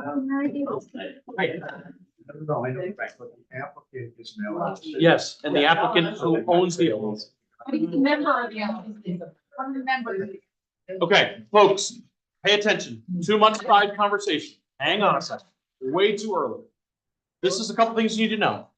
Town of Marbletown is included in this application because 0.00001 of the land is in the town of Marbletown. Nadine already reached out to them for their comments. We need to get their comments back, making sure that they realize that we will be doing this instead of them. That's rule number 1. Number 2, this includes a private road that they are proposing. The applicant, you've already seen it in the folder, has provided the documentation to submit for the private road, a detail to the town to name that road and where it's going to be. Thirdly, this is a long and skinny lot that is in a critical environmental area. We will talk about that with our needs for the sketch plan as we go forward. Lastly, the road has been placed in a diligent location based on the terrain of the land and the house sites accordingly. We will talk about that in the sketch plan as well as to what that looks like. Before we go around the room, Nadine has provided a sketch plan. This is very high level and early, and we are here to review that in more detail. So I'm on the page that you guys see.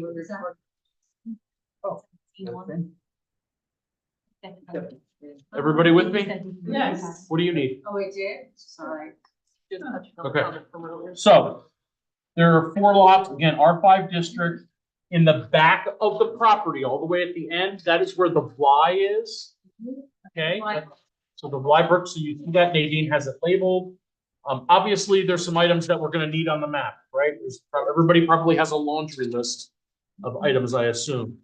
Critical environmental area, the water, the wetlands, the depth from the wetlands outline, potentially the well locations in depth from where the septics are with the circle. Looks like you have some of that. That's good.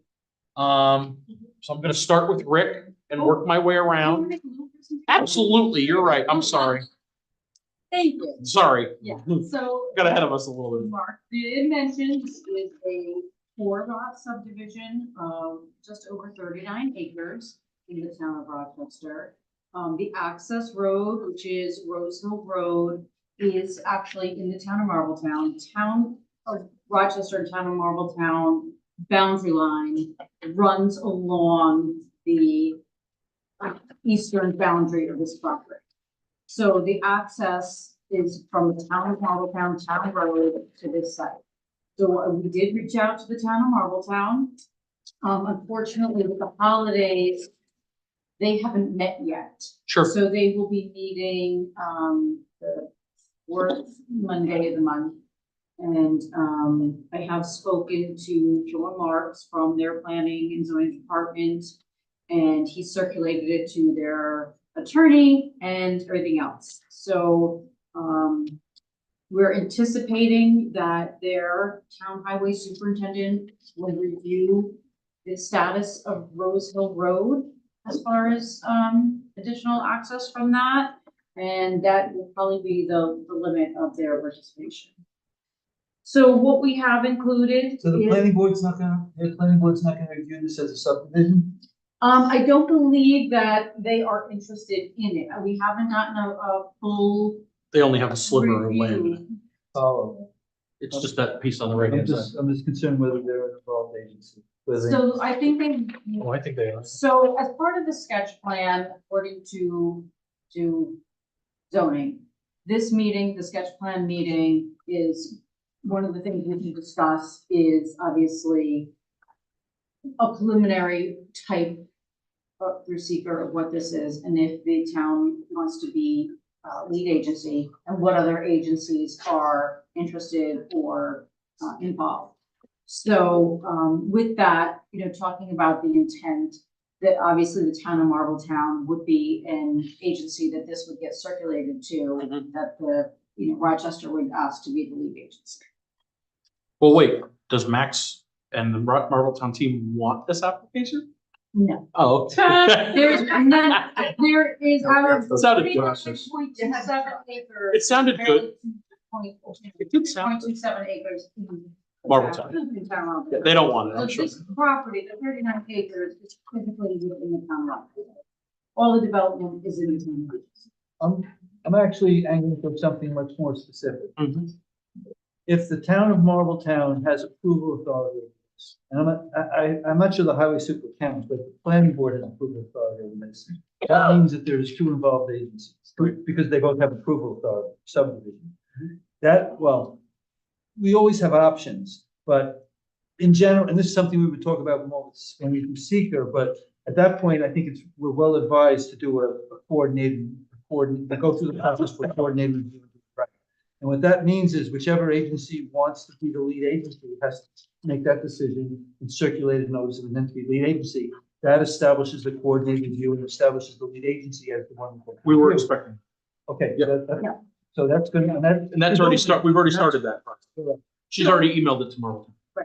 So. You know what? She emailed the No, application. I just kept them in the loop and Yeah, no, emailed no, this to you- them, but, there's a whole- right. We will Town need Rochester to go- will have to We will need to circulate go notice through, of assuming we want to, which I think we do. Yes.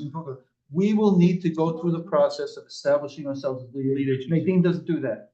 We will have to pass a resolution and then ultimately distribute a document called a notice of intent to be lead agency to the other involved agencies, which here looks like only the town of Marbletown Planning Board, but we will need to do that, wait a month, and then we're the lead agency, and then we can move forward. Yeah, no, there's more involved agencies. So, but yeah, that should be the discussion tonight. Oh, because this is sensitive land. Yeah, right. So we have completed a part one long form EAF. And in that process, other things were identified. Nadine, is it type 1? No.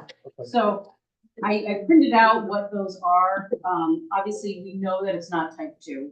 But there's nothing in here for type 1 because we checked as far as what the criteria of type 1 is, and we are well under 25% of anything that is related to residential development, such as 50 units not connected to central water system. We're less than 25% of that, being like 4 units.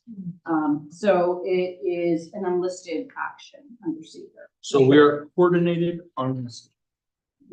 Unlisted coordinated action, and if, Well, it will be coordinated when we distribute the notice. right, and if That makes it coordinated.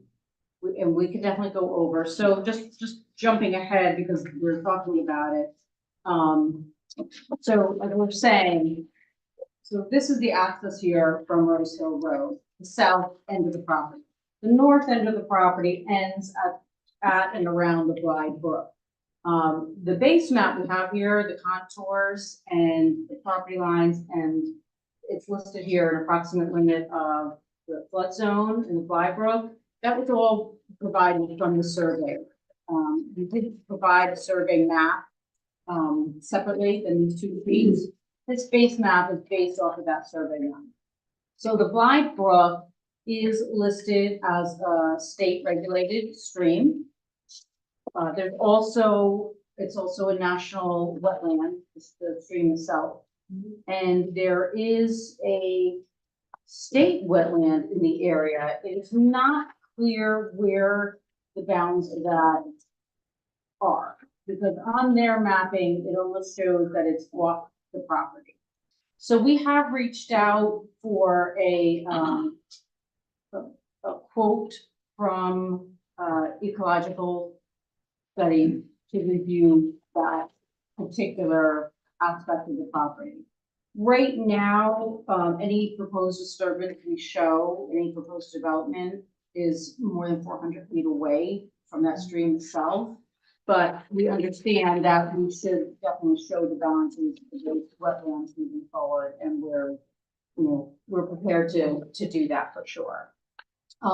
There are no agricultural districts, there's no historic districts, there's no overlay through SHPO.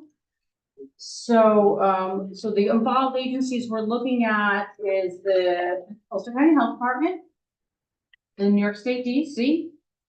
Even if it's not for wetlands, they'll be for the general permit for construction for stormwater. Right now, we're under 5 acres, so it'll probably be just soil erosion control, but still in all, we gotta file the notice of intent with the DEC. So that's on there. We don't show any disturbance of any national wetlands at this point. If for some reason during the ecological review, something should come up, we can definitely amend that, but right now they're not an agency where, and it can still be circulated because of the Bly Brook, but we're not showing any disturbance. Nadine, somebody mentioned that was a critical environmental area. So the almost as far as the what is it, the woods? The town identified it as a CEA, critical environmental area. What? It's not a critical environmental area. It does have a forest, the core forest. Core forest. Core forest, but it is not a critical environmental. Oh, you know what, let's. Mark, Where did you see that from? it's part of the comprehensive, the comprehensive plan. It was identified as a CEA. What's the it that was identified as the CEA?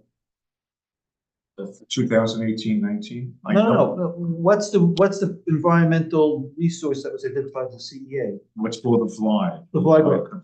Okay. So, Mark, I don't know, to be honest with you. I was involved in 2018 in the project that came up with this as the critical environmental area.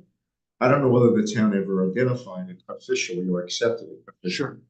So I'd like you to find out from the supervisor, is this officially on the town's docket as a CEA or not? Because that's gonna affect our seeker review. Right.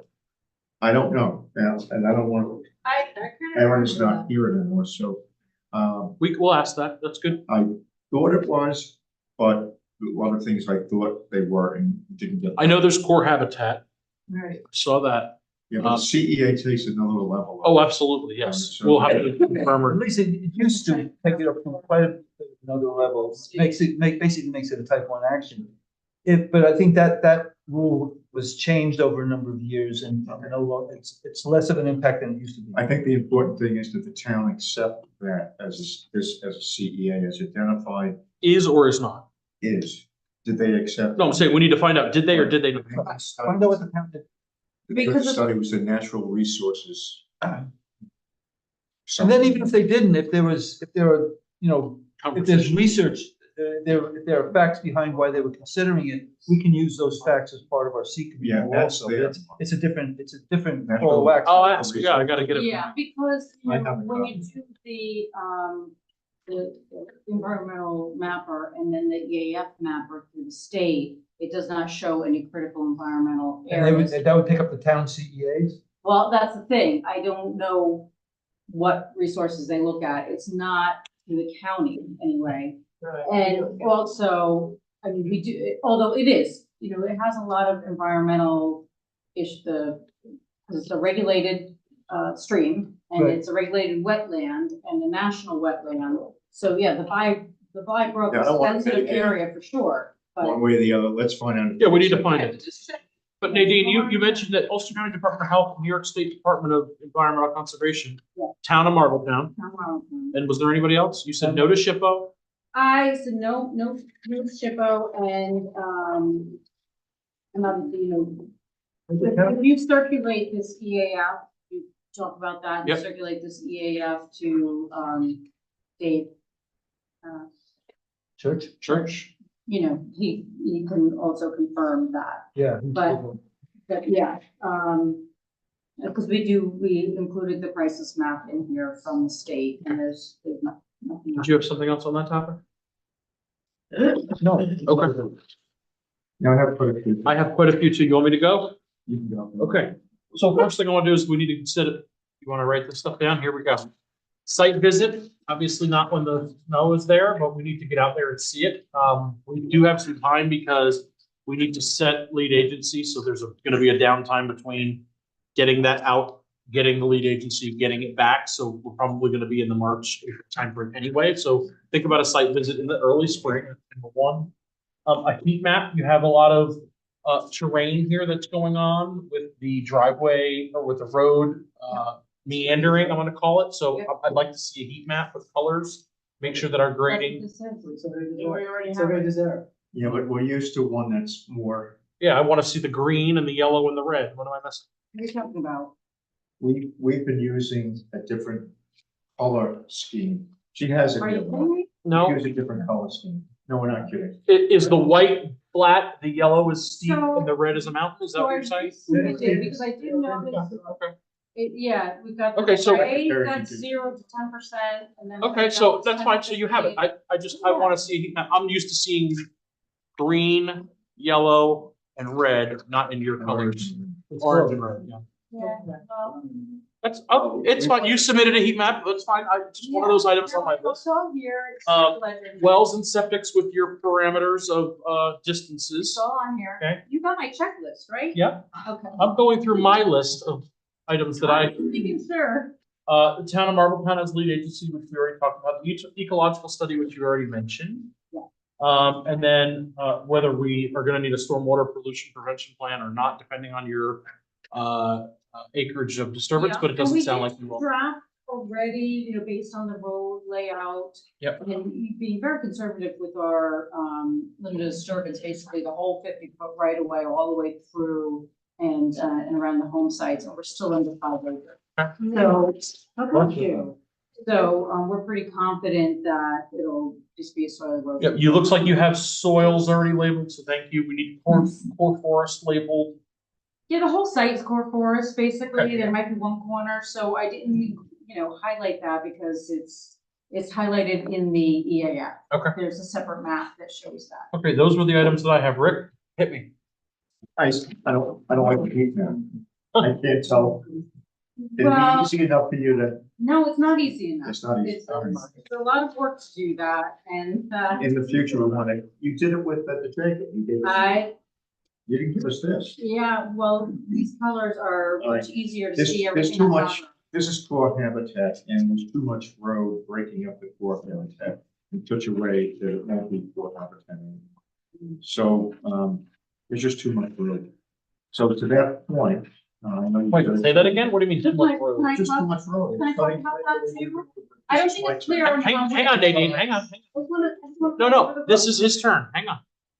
The road meanders through the entire property. It's all core habitat, and 3/4 of the property has now been cut in half by this snake-wise road that's going up to these houses way in the back, which approach the line. I don't know why, to us to Nadine's point. I don't think that's the fly. I think it's down further, but what I would like to see, I went through the long form. I'd like to give that to our planner, the long form. Mhm. And Yeah, I let got it on him my go list. back to us and say, all right, here's the things that he sees based upon his analysis, and this is what you should be asking for. We need a detailed environmental study of this whole area. What kind of, I think it's marked on one of the maps I looked at as critical flora and fauna. So we need Nadine can get whomever, but we need to get somebody to oversee. Yeah, that so study. I don't have an environmental person per Well, we can se. ask our planner. Yeah. Hudsonia is great for something like this. They're very thorough. They're not cheap, but they're really good. So do you agree that we should ask Nadine to provide their? Guys, we're still gonna have somebody. Yeah, and you can, Dave Church should be able to review. Yeah, I would it, but if, imagine. if that's not satisfactory to the board, then. Well, I want a hands-on study of what's here. What kind of plants are here? What kind of fauna is here? Are they rattlesnakes in here? The whole 9 yards. And my point is, there's too many home sites for this little skinny property. And this property is completely subdivided. This core habitat is no longer core habitat. It's not contiguous forest. This should only have, in my mind, 2, maybe 3 houses pushed all the way up in the front. And that could be accomplished very easily by stopping the ripple halfway up and putting another one of these houses in one of these yellow areas, which is 0 to 10 degrees slope. But to go all the way back into this core habitat, way in the back, it's very much like what that project, I forget the name of the project, came to us. We said, no, you can't have 5 lots, you can only have 3, because they were just breaking up and going into the conservation. It was essentially wetlands area. Mountain Laurel Way. There's too many homes, there's too much disturbance to the whole property. It's no longer gonna be core habitat. And that's important in our, it's important in terms of our environmental review. That's why I want it looked at by Dave. And hopefully what we learned from Seeker, we'll learn something about how to analyze this. Yeah, better than we have. My only point would be, everything you're saying, you should be phrasing, like in Jeopardy, you should be phrasing it in the form of a question, because I don't want you to see you making you're speaking in terms of conclusions right now.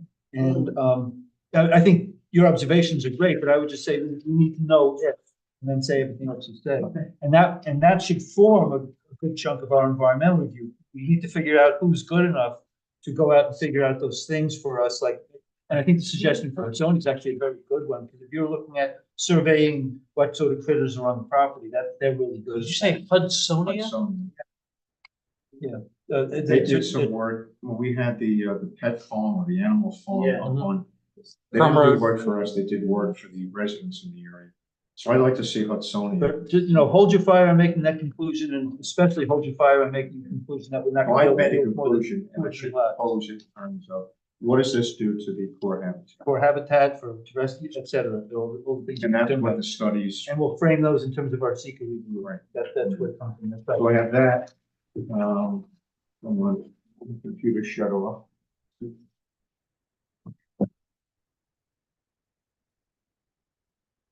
Nadine, the wetlands are down toward the Y.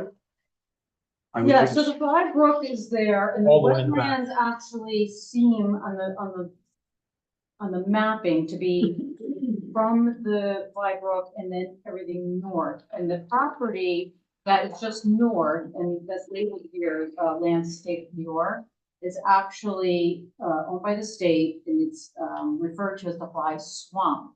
So that's why I say everything to the north is that wetland, and I really So don't. you're not sure, you don't have any. I don't believe it even encroaches on this property at all, if any. Federal and state. The federal is actually the stream itself. That runs through it, right? So that's, and so the stream, which All the maps I again, looked at, it is, the line, I don't know where it comes up, whether it's the line you drew a little bit further, but the fly is not with the property. I agree. Yeah, the fly's on this side. It's to the left and it's also to the right and underneath it. We're still gonna have 100-foot buffer. Look at the area map up in the corner. You see where, look at that area map. You see where the swamps are marked on the area map? They surround this piece of property. well, that's not true. There are not swamps surrounding the property, but this property, the hill. Yeah. It goes up and goes down. This is the hell of. 200-foot drop, right? But can I go back to the road Sure. thing? Now you South can. of Rose Hill. Let me just finish my stuff. Yeah, go ahead. I don't think I had anything else, to be honest with you. I thought you were all set. ECC, we should refer, we have to come up with a list of people we should refer to. If you ECC? go to our ECC, it needs to go to fire. Oh, yeah, fire ahead of The my list. usual. So also going to planning board, Um, you're gonna have to. Oh, yeah, they're not, yeah, That's like- they're not involved in agency. and you know what, rather than debate where the why actually is, that's why we need. We need the answer from Mike. Right, Yeah. right, we did say that. Okay, Nadine, So on the road. I just want to clarify on the road situation. So we're proposing a private road that comes into this site approximately 1,000 feet. And basically it ends where these driveways are, so there's a turnaround here. And then this portion will be a shared driveway. So it's much less impact than a roadway all the way in. So I'm gonna take up Tony's advice and pose the question is, what impact does the private road and the shared driveway that goes for a couple of hundred feet is gonna have on the land? And I got one question on that. Nadine, you know you're gonna tear down 3 existing rock walls? That's where I was going. Exactly. So wait, So here's we're my not gonna tear them question. down, even You're if. gonna you go through them? Go through them. But still same thing. Same thing. So Nadine, I'm looking at the walls here, and as you go around the first turn, right, there's a space between 2 rock walls. Is there any way you can shift the road to go in between those 2 rock walls in that location, so you don't disturb them multiple times? No, but it's, whatever was desired, but it's. Do you see where I'm? Well, we have I a code that do- protects rock. And again, we don't know the topography until we watch the plan. You know, from what we're just deciding and seeing what we're on paper. Right. So, you know, we've been to site visits multiple times where we change our minds, so. Let's site Yeah. visit sooner than later. And I will say that the road is where. They probably got 40 We put inches out- of snow in the middle of this place. Oh, yeah, I'm not saying we In the go middle of visit it nowhere. tomorrow. We put together 2 different options of going through this property where the grades are reasonable as existing, so that there's not a lot of disturbance and cut and fill to get them to the requirements of the fire department and everything else. So this layout is based on that. Can there be some minor adjustments? It's very likely there can be. We just have to be very careful about that with the grades. And some of these stone walls are substantial, which you will see when you're out there. Others are not, and Nadine, look some of right them, here. some of them are broken already, but just because that line is. Right, but you see, you're coming through here, which is a gap, and you're proposing to come up through here, that's your proposal to go through the 3 as I mentioned. If you came down straight through here and went through this opening, you would actually not go through any rock walls. Yeah, no, that's too It's steep to go slope, straight up. The You grading. can't go straight up. It's slow. Way too Those are- steep. Those are 20. You Hang can on a see second, right hang on, by no, the hang on, you're proposing to come through here and then back around.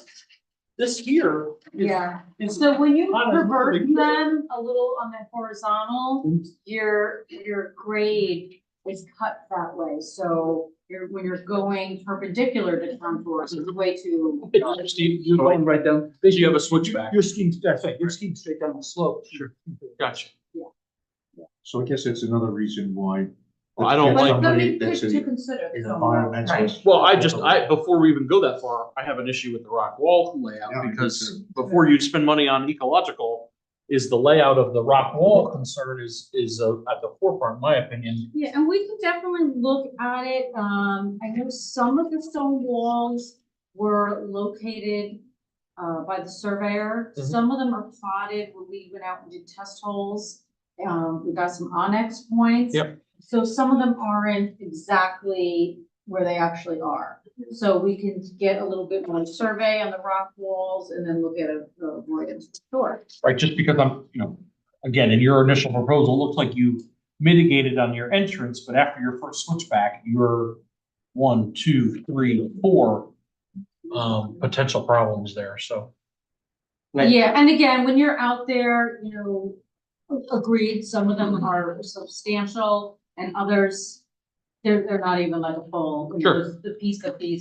So we could definitely look at that and then, talk about that for sure. Okay, Rick's good, going on?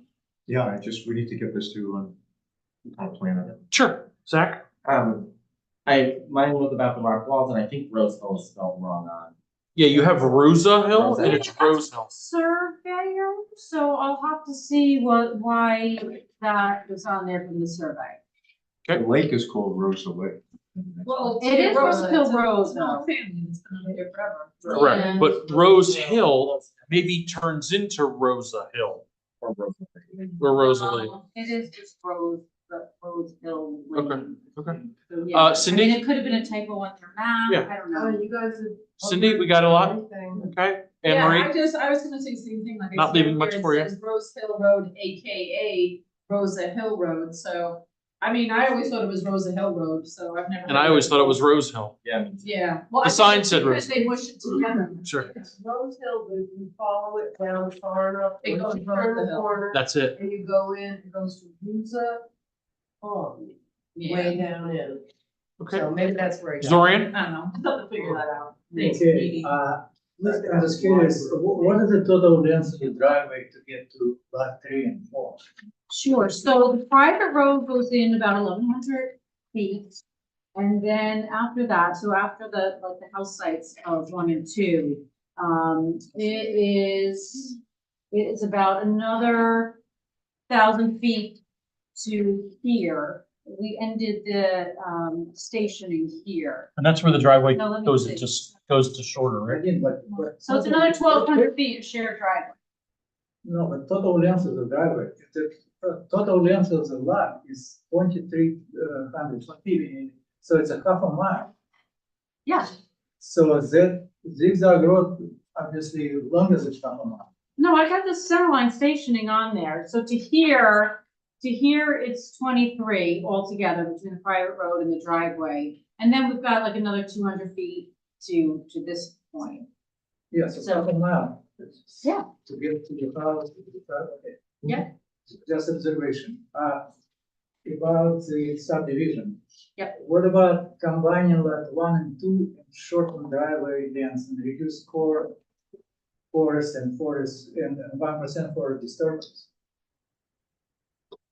Yes, instead of. What's that now?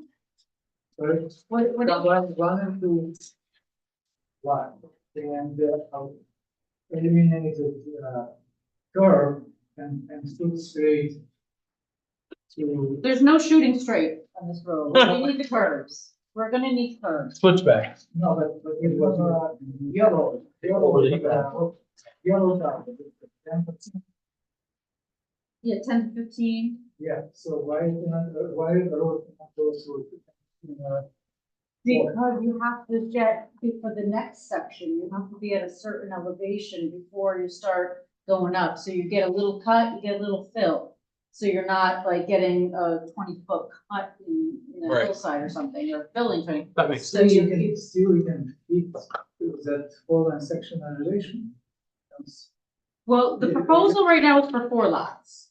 Yeah. So, I mean, we can definitely play with the road to see if we can avoid, the stone walls at any. And disturbance so much further there, it's cracking. Yeah, I mean, we're still gonna have curbs. We're gonna have curbs because we have to, it's actually trying to get through the steeper areas that are the 15 No, to that 25%. I understand. Yeah, And, okay, what's the land, it's, Mark already said, Mhm. and, wetland field assessment, essentially, somebody can go and check, because all Yes. those maps show in the sun. yeah. Well, and you know, I gotta say, I've walked this property. You have? You know, oh yeah, oh yeah. And you know, I'm honest with you, I told you the Jager was wet. This property is a really beautiful property. And it does have a low area as you get down to lot 3, and then there's like a low area, and it's very rocky, but then it comes into a better slope. And I'm honest, I did not even get to the blind brook. I did not walk that. You never made it that far. far. I have not been down that far, not made it down there, but it's, you know, quite an elevation difference. And I would have never thought there were wetlands. So when we started doing the EAF, I was like, where are they talking about that there's wetlands? So So that's why we just reached out to the ecologist to find out, Who are you using? The same guy you used over here? Yeah, we would use North Steve George, Country. North Country. Yeah. And definitely, we sent him the EAF I like appendix and results, North Country. so he knows. Wow, I haven't dealt with them. So, so he knows about the fern that's been identified. Honestly, there's no bats. There's no animals, which was surprising. But it's a beautiful piece of property, and yeah, it'll be good to get out there and look at it. Helena? I do have a question. Is there gonna be blasting? Have you, because when I'm looking at the soils, we're looking at Arnott Lordstown Rock Outcrops Complex, and then, the Ard and the lot, and Lordstown Arnott Rock Outcrop Complex. So it seems to me you're on bedrock here. Well, I will tell you, we did test holes in certain areas for the septics. And the only area where it's really evident and very rocky, if I could just. Yeah, come on. Point, I'll come around. So,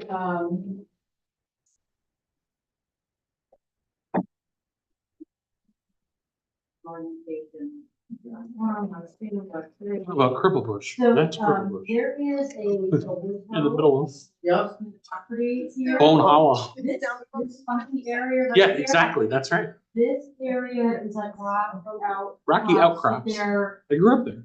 it's very interesting. Oh, yeah. You park easy. When you walk this, it's like a clear path, and then you walk right down here, Okay. it's road, and then the road continues. Sorry, we're here. So we are kind of utilizing this. So you're saying. What?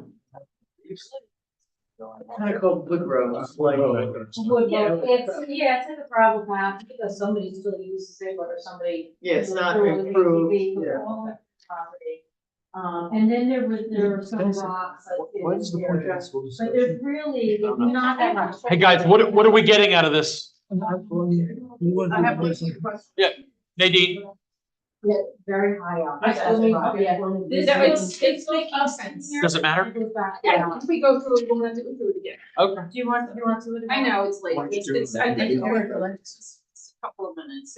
Okay, just making sure, And then I have one other- making sure it matters. Okay. This is, If you got a blast, do we have to blast or no? No, we shouldn't have to blast. She doesn't think so. What This is is right? what's called So, here. the next step would be. We're gonna do, we're gonna do this. And then if we're gonna do that, I'm not sure Okay, if so- gonna change it. Okay, Moving so along. go ahead, So, Helena. on the back, so one of the things with the DEC, with habitat, et cetera, they kind of, what the state is looking for is, and if we are in a critical environmental area, about Black Brook, we have state lands here, or state land preserve, is you want to limit your segmentation of the forest as best you can. So, if this is in your critical environmental area, you may, and you're into the muck here, so that's telling me that's, also, this is CA and here you have city. Okay. But whatever, so this is gonna be mucky, wet, maybe consider, since this is impacting or adjacent to your state land reserve, maybe 3 lots Good. to I'm not reduce sure that's- the amount of, Okay. habitat. And we are substantially away from there. Yes. And elevation wise as well. But this is So- just opening up the whole area, as other people have mentioned, so just something to think about. We're gonna Is, do lead you agency. wanna have connectivity of habitat, that is something She's only. talking about this one. All right. Okay, so Nadine, our next steps is we want to probably send out for our notice of intent to lead agency. Yes, so. Okay, which I don't see Marbletown being interested, and obviously we are 99% of the lot is in Rochester, so we need to, what do we need to do for that day? What is our process? Pass a resolution, Okay, and then so we need a somebody motion. will, I can draft a letter, you can draft a letter, Yep. Jasmine can draft a letter, whatever you need. Okay. We've got a preliminary type it. And then. Well, you said you think it's unlisted. Right, but I said And that, like also you said, that- it's not my decision to make. Well, this is something we're gonna talk about. There's no discretion on the type. We don't. There's a list of type one categories that I think you've looked at, 617.4. Yep. If this fits into those one of those categories, it's type one, and if it doesn't, it's unlisted, and that's all there is to it. It is So, unlisted. if we And I need can give to, you this. if you want. did you guys recommend on your EAF whether it's type one or unlisted? No, there's nowhere for us to do that on Okay. the part one. Well, then if we need to make that, if we need to make that decision, then we can either do it later on, in which case we're not gonna do the notice of intent to leave now, or we can try to go through it right now and decide. I have the part, or take one right now, I can read to you Go ahead. quickly. However, we've not been appointed lead agencies. Hang on, we have to go through. The point is, it's gotta be typed. So, well, you know what, actually. I mean, it's preliminary, you can change it if We you don't- have to, If but we're gonna do notice of intent to be lead, all we gotta do is send out the EAF, we don't Well- have to specify the type. typically you send the type, you say, preliminary type unlisted, and Coordinated, unlisted and coordinated. but I mean, really quick, Okay, as far as type one action stuff. The adoption of municipality land use plan, no. The adoption of changes in allowable use within zoning district, no. The granting of zoning change, no. The acquisition, sale, lease, annex, transfer of 100 or more acres. No. So now this is the section that Five. applies. 5. Construction of new residential units that meet or exceed the following thresholds. 10 units in municipalities that No. have not adopted zoning, doesn't apply. 50 units not connected No. at commencement of habitat, no. But just to keep in mind, 25% of that is 12.5 units, but we don't meet that. Yep. So, all right, in a city, town, village, population under 50,000 persons, No. connected commercial habitat, no. In a city, town, village, greater population of persons, less than 100,000 persons, No. 500 units and connected to. No. In a city, town, population of 100,000 or more persons, 1,000 units to be connected, no. No. 6, activities other than construction of residential facilities. No. Doesn't even apply. Yep. It's not doing that. I wanna point, But what about the CEA? Doesn't Well, that what's put it in that? a different type? I'm not done with But- the list anyway. right. Later on, where Nadine was going is, all the thresholds that Nadine just read get reduced by 75% in certain important areas. And so the next step at the end of this list is to figure out whether it's in one of the important areas. That's why you mentioned, if you reduce by 75%, are we exceeding the threshold, right? Right, that's why I said, so 25%. So now we're gonna go through the of areas that units. have knocked those thresholds down by 75%. Go ahead. Any structure exceeding 100 feet above original ground level in a locality without any zoning. No. But you have zoning, so that doesn't apply. Yep. At 8, 9, Any unlisted action that includes a non-agricultural use occurring wholly or partially within an agricultural district certified. You're not in an ag district. No, and exceeds 25%, Mhm. which it doesn't anyway, so.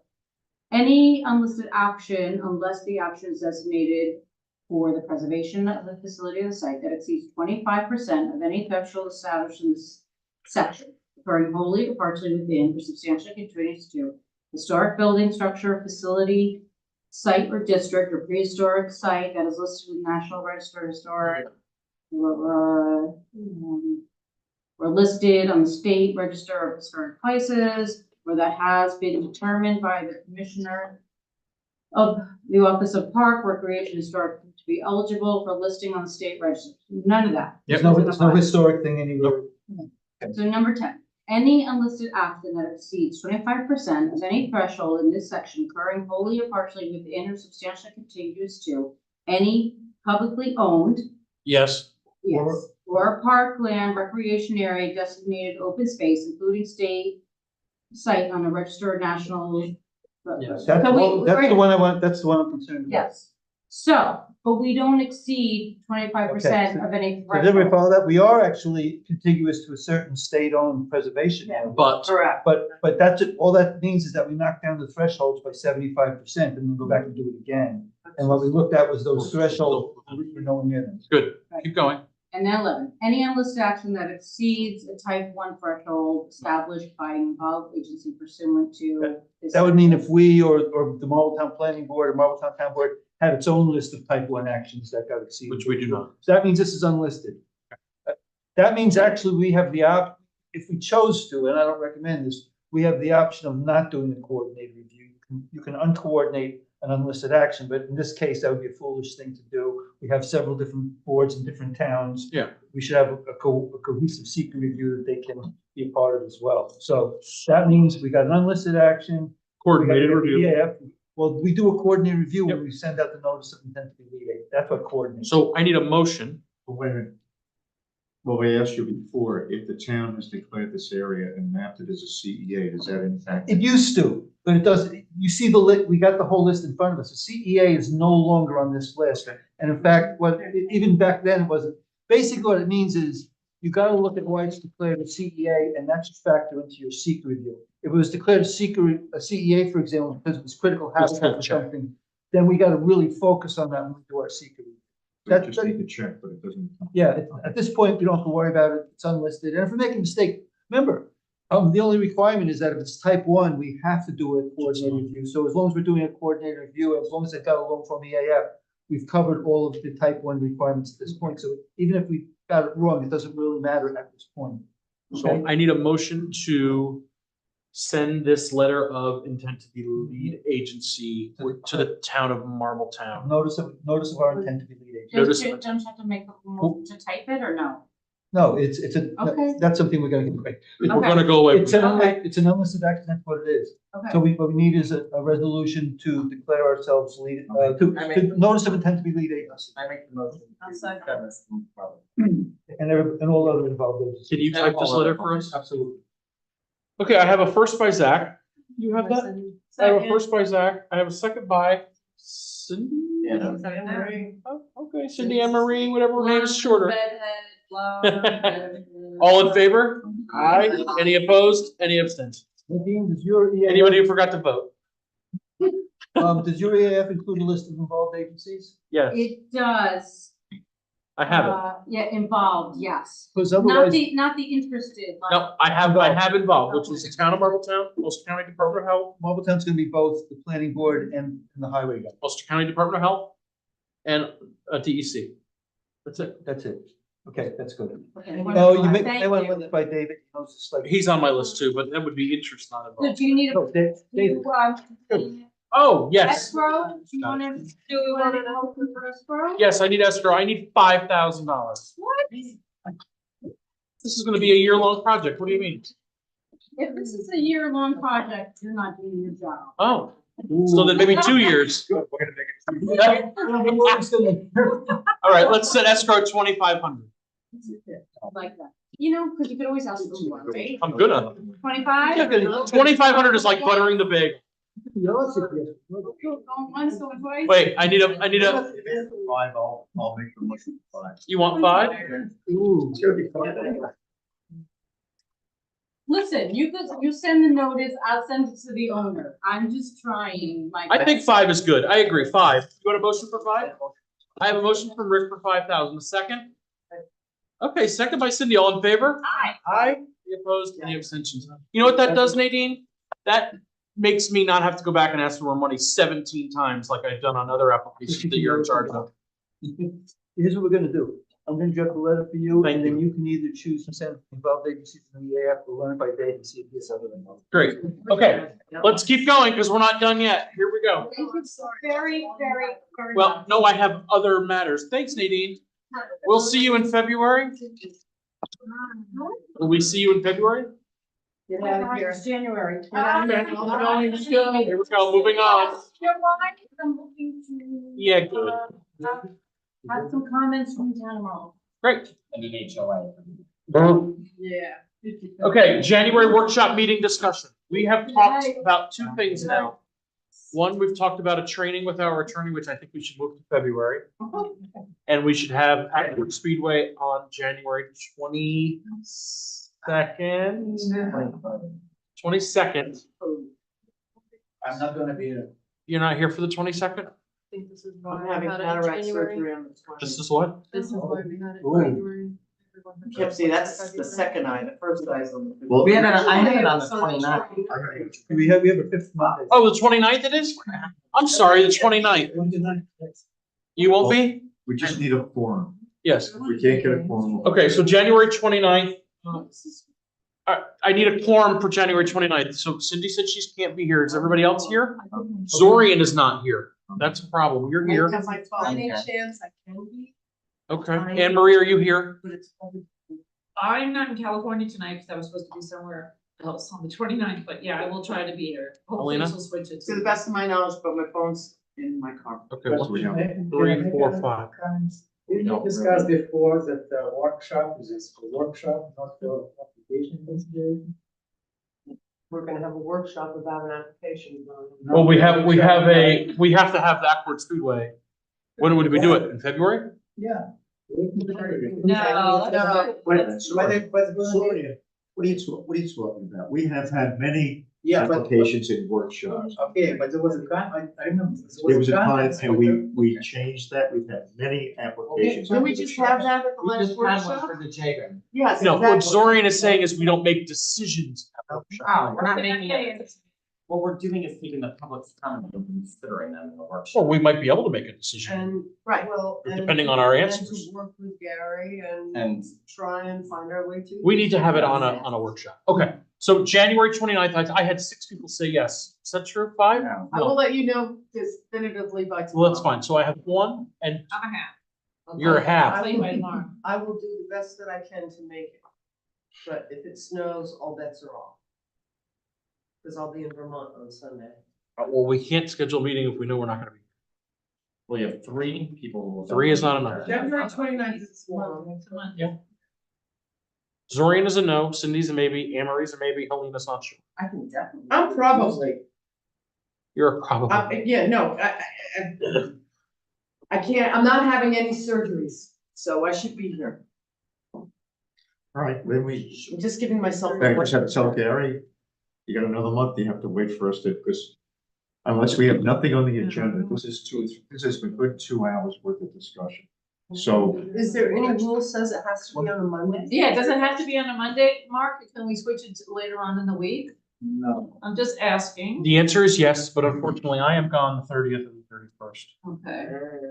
And I am gone for the rest of the next 2 weeks. Oh, I see. Yeah, so everybody's doing it. It's February, you know what that means? Don't be in New York. How about 22, 23? I like 22, but let me confirm. See that, I definitely would be. A yes? 22? Oh, you're a no? I'm having cataract surgery on the 20th. I can do no on idea. 22nd, by the way. I can be on the I 20th. I can be on the 22nd. Hang on.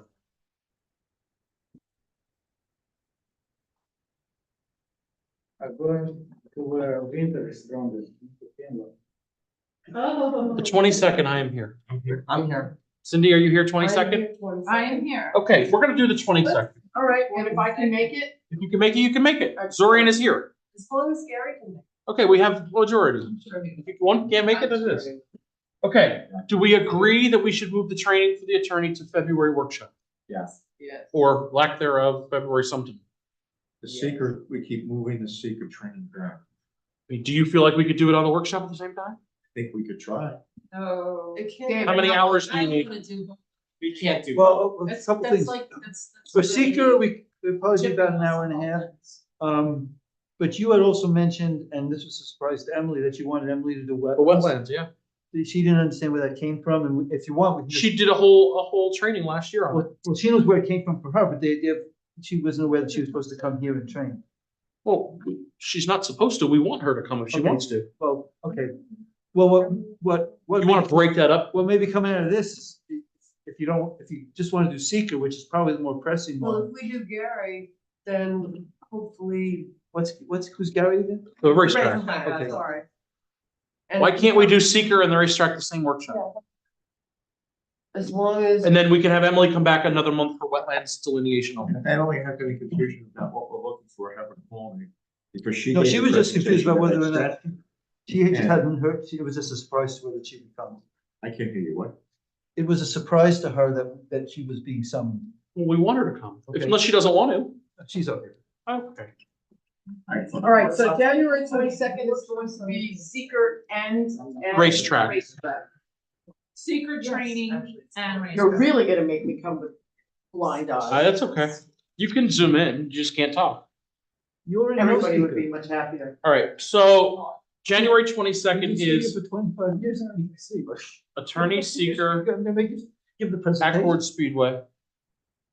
You'll talk to Gary. You're gonna have to resend a new, It's, date. January 22nd. Oh, no, we can't do January 22nd. Why? No, why not? The, what do you call it, committee has the meeting, Can we schedule the meeting to be somewhere else?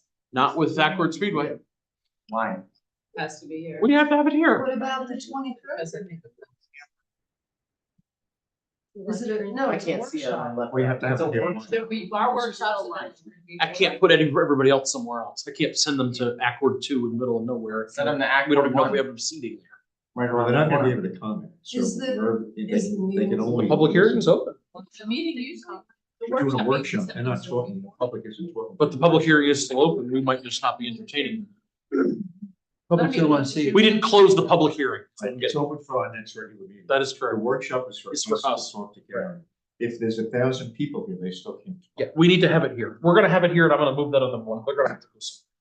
Okay, January 22nd, Accord Speedway and the attorney discussing, you have an hour and a half of seeker. Can you do it? Okay, hour and a half. So that's gonna be, we're gonna give an hour and a half for Gary and 1 hour and a half for seeker. 3 Is- hours, that's it. Is 6:30 it to 9:30. enough for Gary? It will be, or we'll have to go to the regular meeting in February. Okay, I'm just asking in case things. The comments that they came in today, everybody had the same comment. They just proposed it in a different manner. We need to identify if those things are of critical problems to the town. For instance, we don't have jurisdiction over town roads. We can't make any We jurisdiction. can't do anything about littering. We can't do anything about littering. We've talked about noise. We've already voted on noise. We can have that conversation again. But Re-examine we're that. not talking about the racetrack. The racetrack is already done. So the conversation that we're talking about is this small area of commercial events. And 80% of the comments that came in today is about the racetrack and what's happening. So we need to identify our concern Right. as commercial events. We have a code in place. Traffic, which again, I know. It's a town road. I Moving got on. an 8-page. Okay, report. local law, January 22nd, hour and a half seeker, hour and a half Accord Speedway, 6:30 to 9:30 here. What is first that night? Accord Speedway. Okay, speaking of. Local law C 2024, which is the cannabis law you have in your packet. Here we go. Tim, you want me here for this, or do you want me? Right now? Okay. Oh, you can go. No, you're right. You have a long time. Okay, So before you leave, Dave, we wanna know where you had to park. Yeah. How far did you park? I was parking down on Tobacco Road, nice. pretty far that. Be I was- careful. I had no idea that this was gonna be a thing, cause up until now, like even Accord Speedway was like, nobody cared, then I had no idea what this was about. Until everybody got. Okay. there. We prevent some stuff. Cannabis law, here we go. I need your comments on the cannabis law. There has been multiple conversations that nobody has any comments, which is completely fine. We need to respond. The only concern that I see, I will voice my concern, is the hours of operation. Hours of operation, I believe, should be to a realistic retail establishment, similar to other retail establishments. We talked about Pink's Links in the past. We've talked about farms in the past. In my opinion, a 9 to 9 or an 8 to 8, somewhere in that 12-hour range is realistic. Well, I that don't, was for the consumption facility, was the midnight. my thing is I think that any 12-hour window of time is realistic. Shouldn't be adopted with an. Yeah, I didn't even realize that there was such things in the So- Me either. It's not usually. When I read it. Can I have a majority that we agree that it should be a 12-hour window? Or do you want a time cap? But I need an explanation of what a consumption facility is, because I didn't know this. Where you can- But where is that? I've never even heard of that in my life. We know the town doesn't. Well, that, Oh, so the reason that this has come up is because someone in our town has been granted the permit from New York State. Okay. And they are ready to come before us at the planning board to review this site. Okay. But we don't have a law in place, so this needs to be, a law needs to be created so that we can carry it out. Right, I don't care if they. So the consumption site would be a place that they can carry out this ability. But, we won't get into it now, but a consumption facility, if you're getting stoned, you need a few hours, I mean, how do we know that people aren't gonna get in their car and drive? Right. Like, why can't they buy their weed and go home? That's why we're talking about it. So Right. what time? 9 AM to 12 is way, that's way. I think a 12-hour window of time, any 12, 8 to 8, 9 to 9. No consumption site, did you say that too? That's The town already, The town already accepted that they can have a consumption. Oh, that's like a wild. But there's no consumption allowed at the cannabis Get over it. dispensary. Huh? Yeah, they already agreed to that. I make a motion that we have- Make an experiment. that we only allow for a 12-hour window of operation. Any 12. Any Yes. 12. I agree. 17, I would prefer. Okay. I make that motion. I second that motion. All in favor of that, any 12 hours? Aye, any opposed, any abstention? Okay. Yeah. Any 12-hour, hours of operation, And that's for You can go. consumption and dispensary. There's a thing, a marijuana consumption facility under state law? That's No, what I'm local saying. law. But what, you said they got some sort of a state approval. So, It's in your packet. so, Mark, Yes. we could also vote to strike section 2, item 1. Hang on, you have one of these. Okay, yeah. I'm gonna take mine. Item 2, letter what? Section 2, item 1, we could vote. we could Hang on, Cindy, I'm not with you. Section 2. Section 2. Okay, section 2, number 1, go. We could also. Last page. I would propose that we vote to strike section 2, item 1 from the local law. Why? Because it's a cannabis Because consumption. there's a Because- consumption facility on site. Well, they are saying if you're going to have a cannabis consumption on site, it shall only be permitted with a special use permit and in the districts of AB3, business, or I. That would be the only place you could have it. So if you want to build this place in an R1 district, fine, but you can't have a consumption site. I think the confusion is that you don't want town laws. No, we that's don't not want the confused. people to be No, that's not the Stoned up at this site. and No even consumption on site. On People site. get in their vehicles and Well, they drive. Town, this town. Here's the issue. Almost every commercial facility in the town of Rochester, as in every other town around here, is for the most part, like 99% accessed by automobiles. That's how people get to a store. This isn't New York City. so Not horse and buggy. Nobody walks here unless They're you not live gonna in, go lay up at so that stores. means by They have to definition, drive.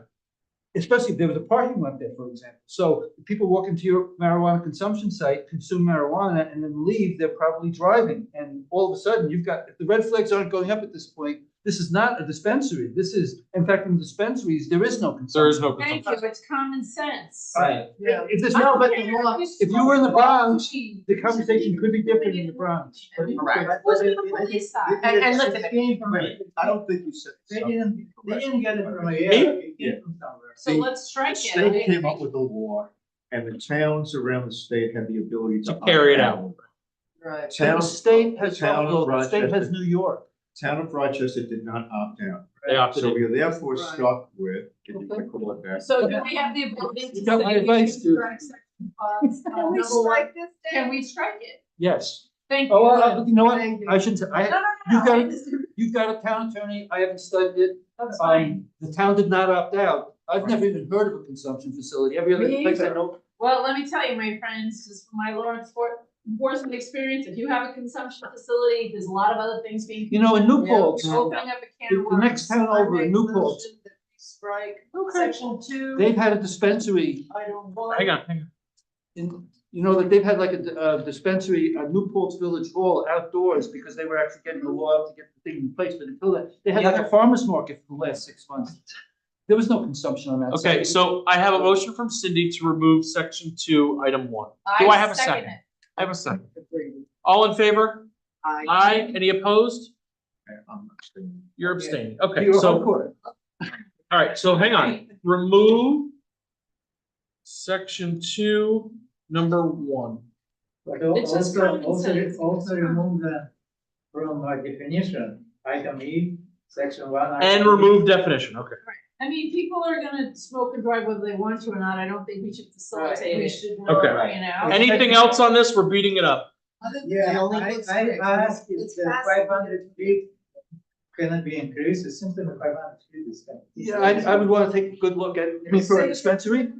500 feet from anything like kid-related schools, I need to, daycare. I need to look at state law and stuff like that. Even what I said about consumption. I mean, you can do legally in New York State, and I think within the town, you can do pop-ups where you can consume, and there's nothing we can do about it. So that was my, that's where I was going. with Yeah, this. you So can it do a says, pop-up. An on-site cannabis consumption facility shall be located within a permanent building and they may not be located in a trailer, cargo container, or. Right, motor so the vehicle. person who So has a, saying that somebody's gonna leave this, so they're gonna have their cannabis store at this location.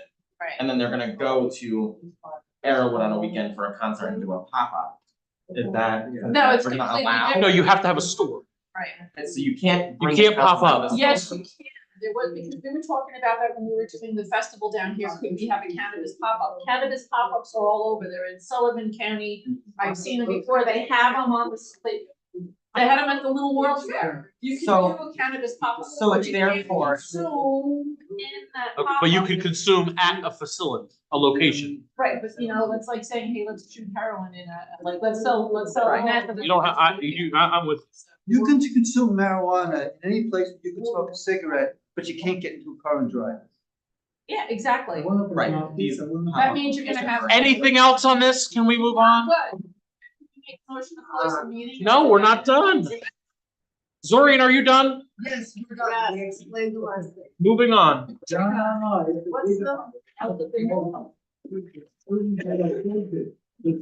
I need, approvals from town minutes. Okay. Oh, I'm getting there. Do you need anything back, any more comments on this, or? No, hit me now. Oh, no, that's it. Nothing. Mark, we need to go back to one thing. Hit me. An F, We're F, number 4. yep. An adult use Use cannabis cannabis retail retail dispensary dispensary. on site. Cannabis consumption facility shall not be located within 500 feet of a preschool, daycare, children playgrounds. Okay, what's the number you want? Make that radius bigger. What's the number you want? Like a football field. Let's go for 1,000. I think Yeah, let's do 1,000. Motion by Zach for I 1,000. make a motion for 1,000. Zorian seconds. All in favor? Aye. Opposed, abstained, good. Okay, 1,000 feet. Are we done with this? Okay, I need a motion to approve the December 4th and December 11th meeting minutes. I make a motion to approve of them. Zach, hang on. Bye, Dave. Zach is first, Zorian second. Thank you. All in favor? Aye. Aye. Any opposed? Any abstained? Okay, last thing on the list. Yeah. This is actually our organizational meeting. Okay, with organizational meeting comes how we as a planning board are going to operate throughout this calendar year.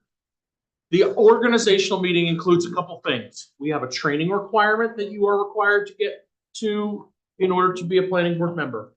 2, this is an administrative board. We are appointed by the town board as a board member in the seat that you are in. This board must maintain order. What I mean by order is we have to give the ability for everyone to have the ability to speak on behalf of an application. It is not fair to Jasmine, our consultant who we're paying, to have side conversations, cross conversations, while other people are talking. And there's for 3 reasons. 1, we can't hear on the YouTube when multiple people are talking because it's not picking up your voice. 2, it's distracting to the applicant, the public, and our consultants because they can't hear what somebody is saying while other people are talking. And 3, it's just rude.